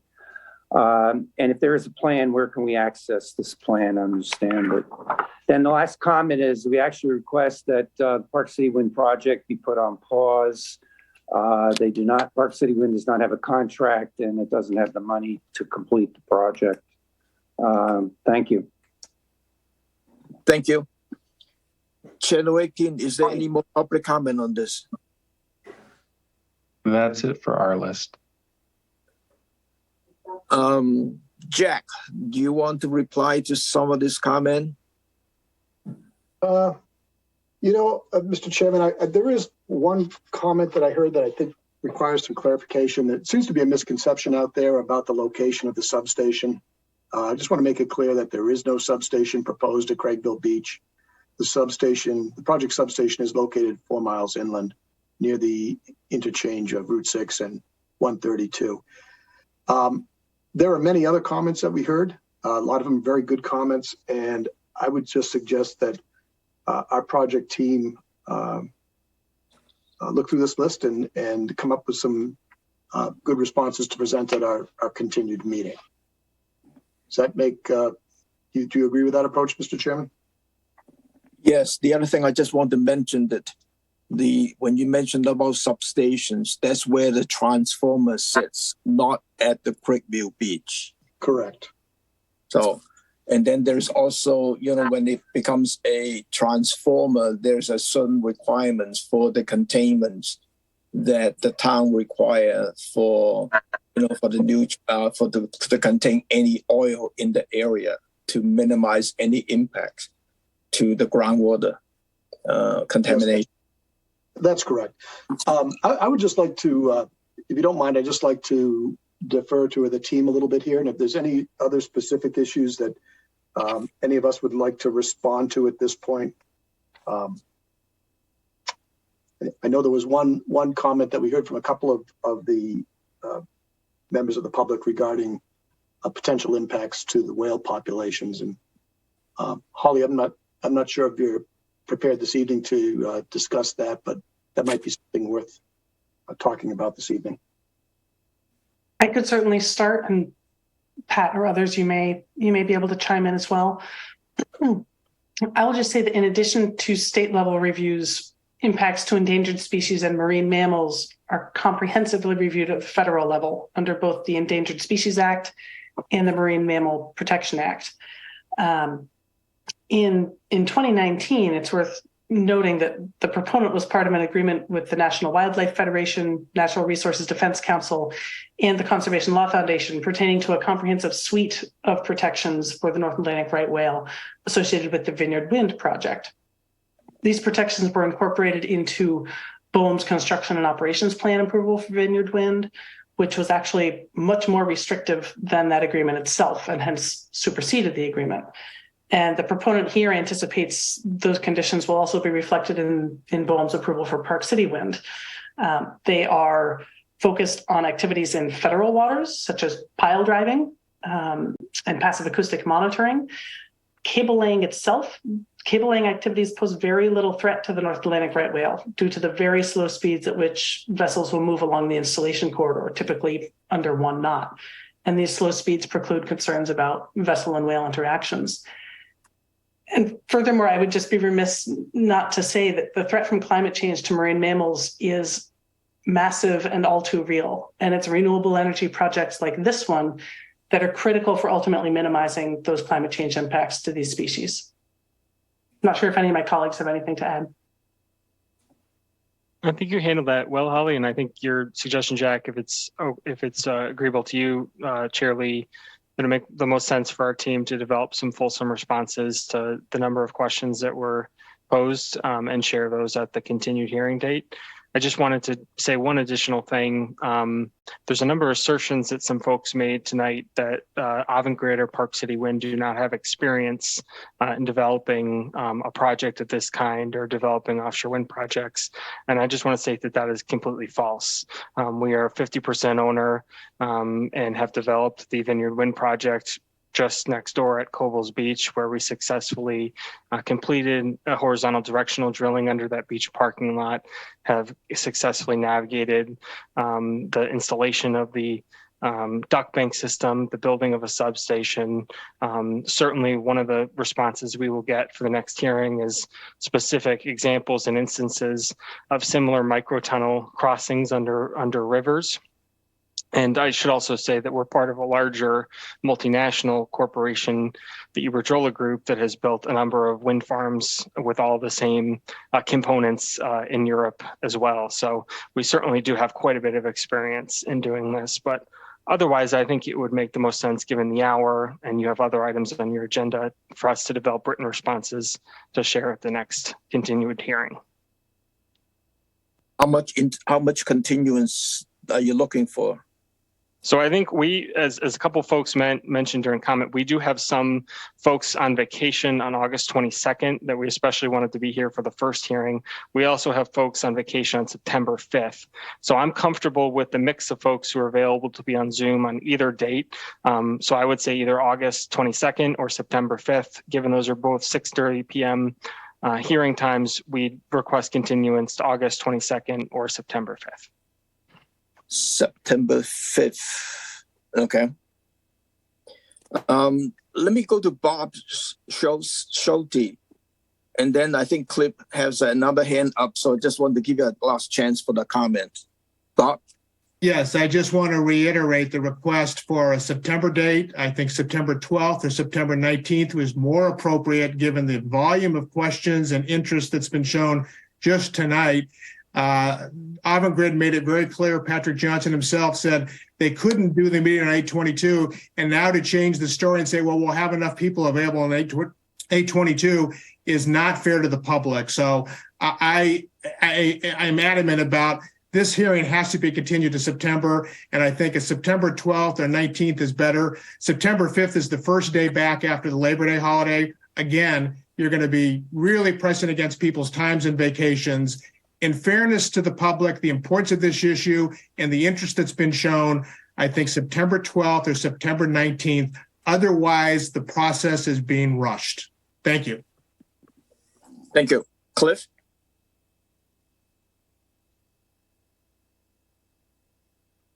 Yes, thank you for the second opportunity to speak. I just want to make a clarification. My phone rang while I was describing where the substation was. I meant the Craigville Motel site, which is located in a well protection zone, up gradient and Wequacket Lake. The back of the plot is only about 700 feet from the lake itself. I would like to know from the Conservation Board why they are not including well water protection in their purview. They're allowed to do that under the Wetlands and Protections Act. And as far as the containment system that's described in the host agreement, that wasn't drafted by experts on oil or anything like that. It was done by the Barnstable Town Council. It does not take into effect an explosion. It does not take into effect the fire retardant that is used to put that out. No one has answered the question of how many thousands of gallons of oil are in the system. And again, if the conservation wants to be restricted to within 100 feet, I suggest that we go downwards into the aquifer 100 feet, because that is exactly where the oil and or the PFAS fire retardant from this project will go. And again, they're clearing approximately 6 or 7 acres of land at one of the highest points of Centerville in the well protection zone. There's probably 2,600 trees per acre. You know, you're looking at about 14,000 trees. There is no way there's a benefit to this project, and it is upland and upgrading to some of our most important wells. And that doesn't even include the future site at the fire tower in West Barnstable. So the conservation, I ask that you look at the cumulative effect and the future well plans for the entire town of Barnstable. Thank you very much for the second opportunity. Excuse me, Tom, but I thought you kind of closed it off and there will be a second opportunity for additional comments. Right. So let me go back to, is it Pat or Jack? Do you want to reconsider your continuance date? No, we'd like to continue to August 22nd. Thank you, Chair Lee. August 22nd? Yes. I thought you said September 5th, Pat. We could do August 22nd or September 5th, but might as well, August 22nd would be the next date, and we're comfortable with that.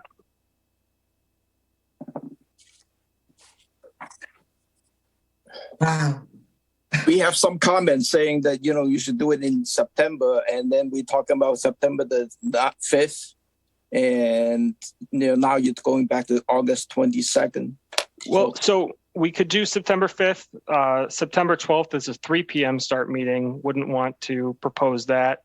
That would be restrictive for folks. So if you think Chair Lee, September 5th, 6:30 p.m., we're happy to move for a continuance to September 5th at 6:30 p.m. Okay.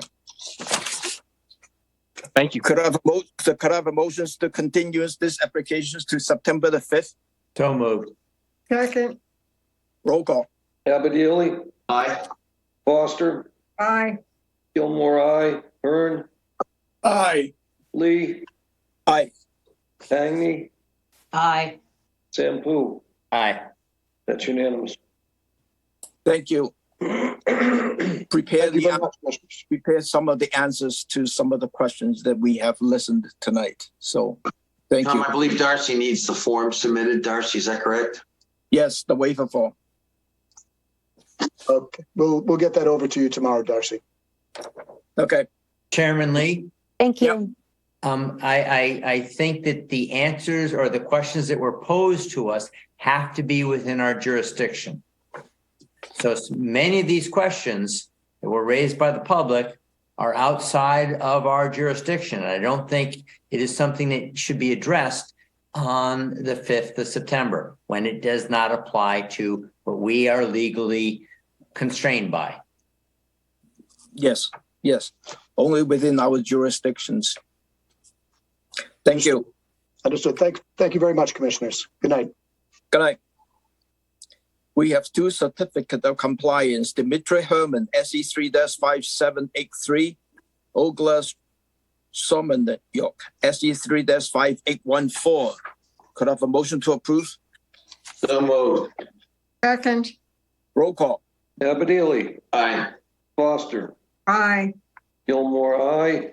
Hearn. Aye. Lee, Aye. Agni, Aye. Sampu. Aye. That's unanimous. We have two sets of minutes, July the 18th and July the 25th. I make a motion that we accept the minutes as submitted. Second. Roll call. Abadili, Aye. Foster, Aye. Gilmore, aye. Hearn, Aye. Lee, Aye. Agni, Aye. Sampu. Aye. That's unanimous. Our next meeting is August the 22nd at 6:30. Could I have a motion to adjourn? So moved. Second. Roll call. Abadili, Aye. Foster, Aye. Gilmore, aye. Hearn, Aye. Lee, Aye. Agni, Aye. Sampu. Aye. We are adjourned at 9:06.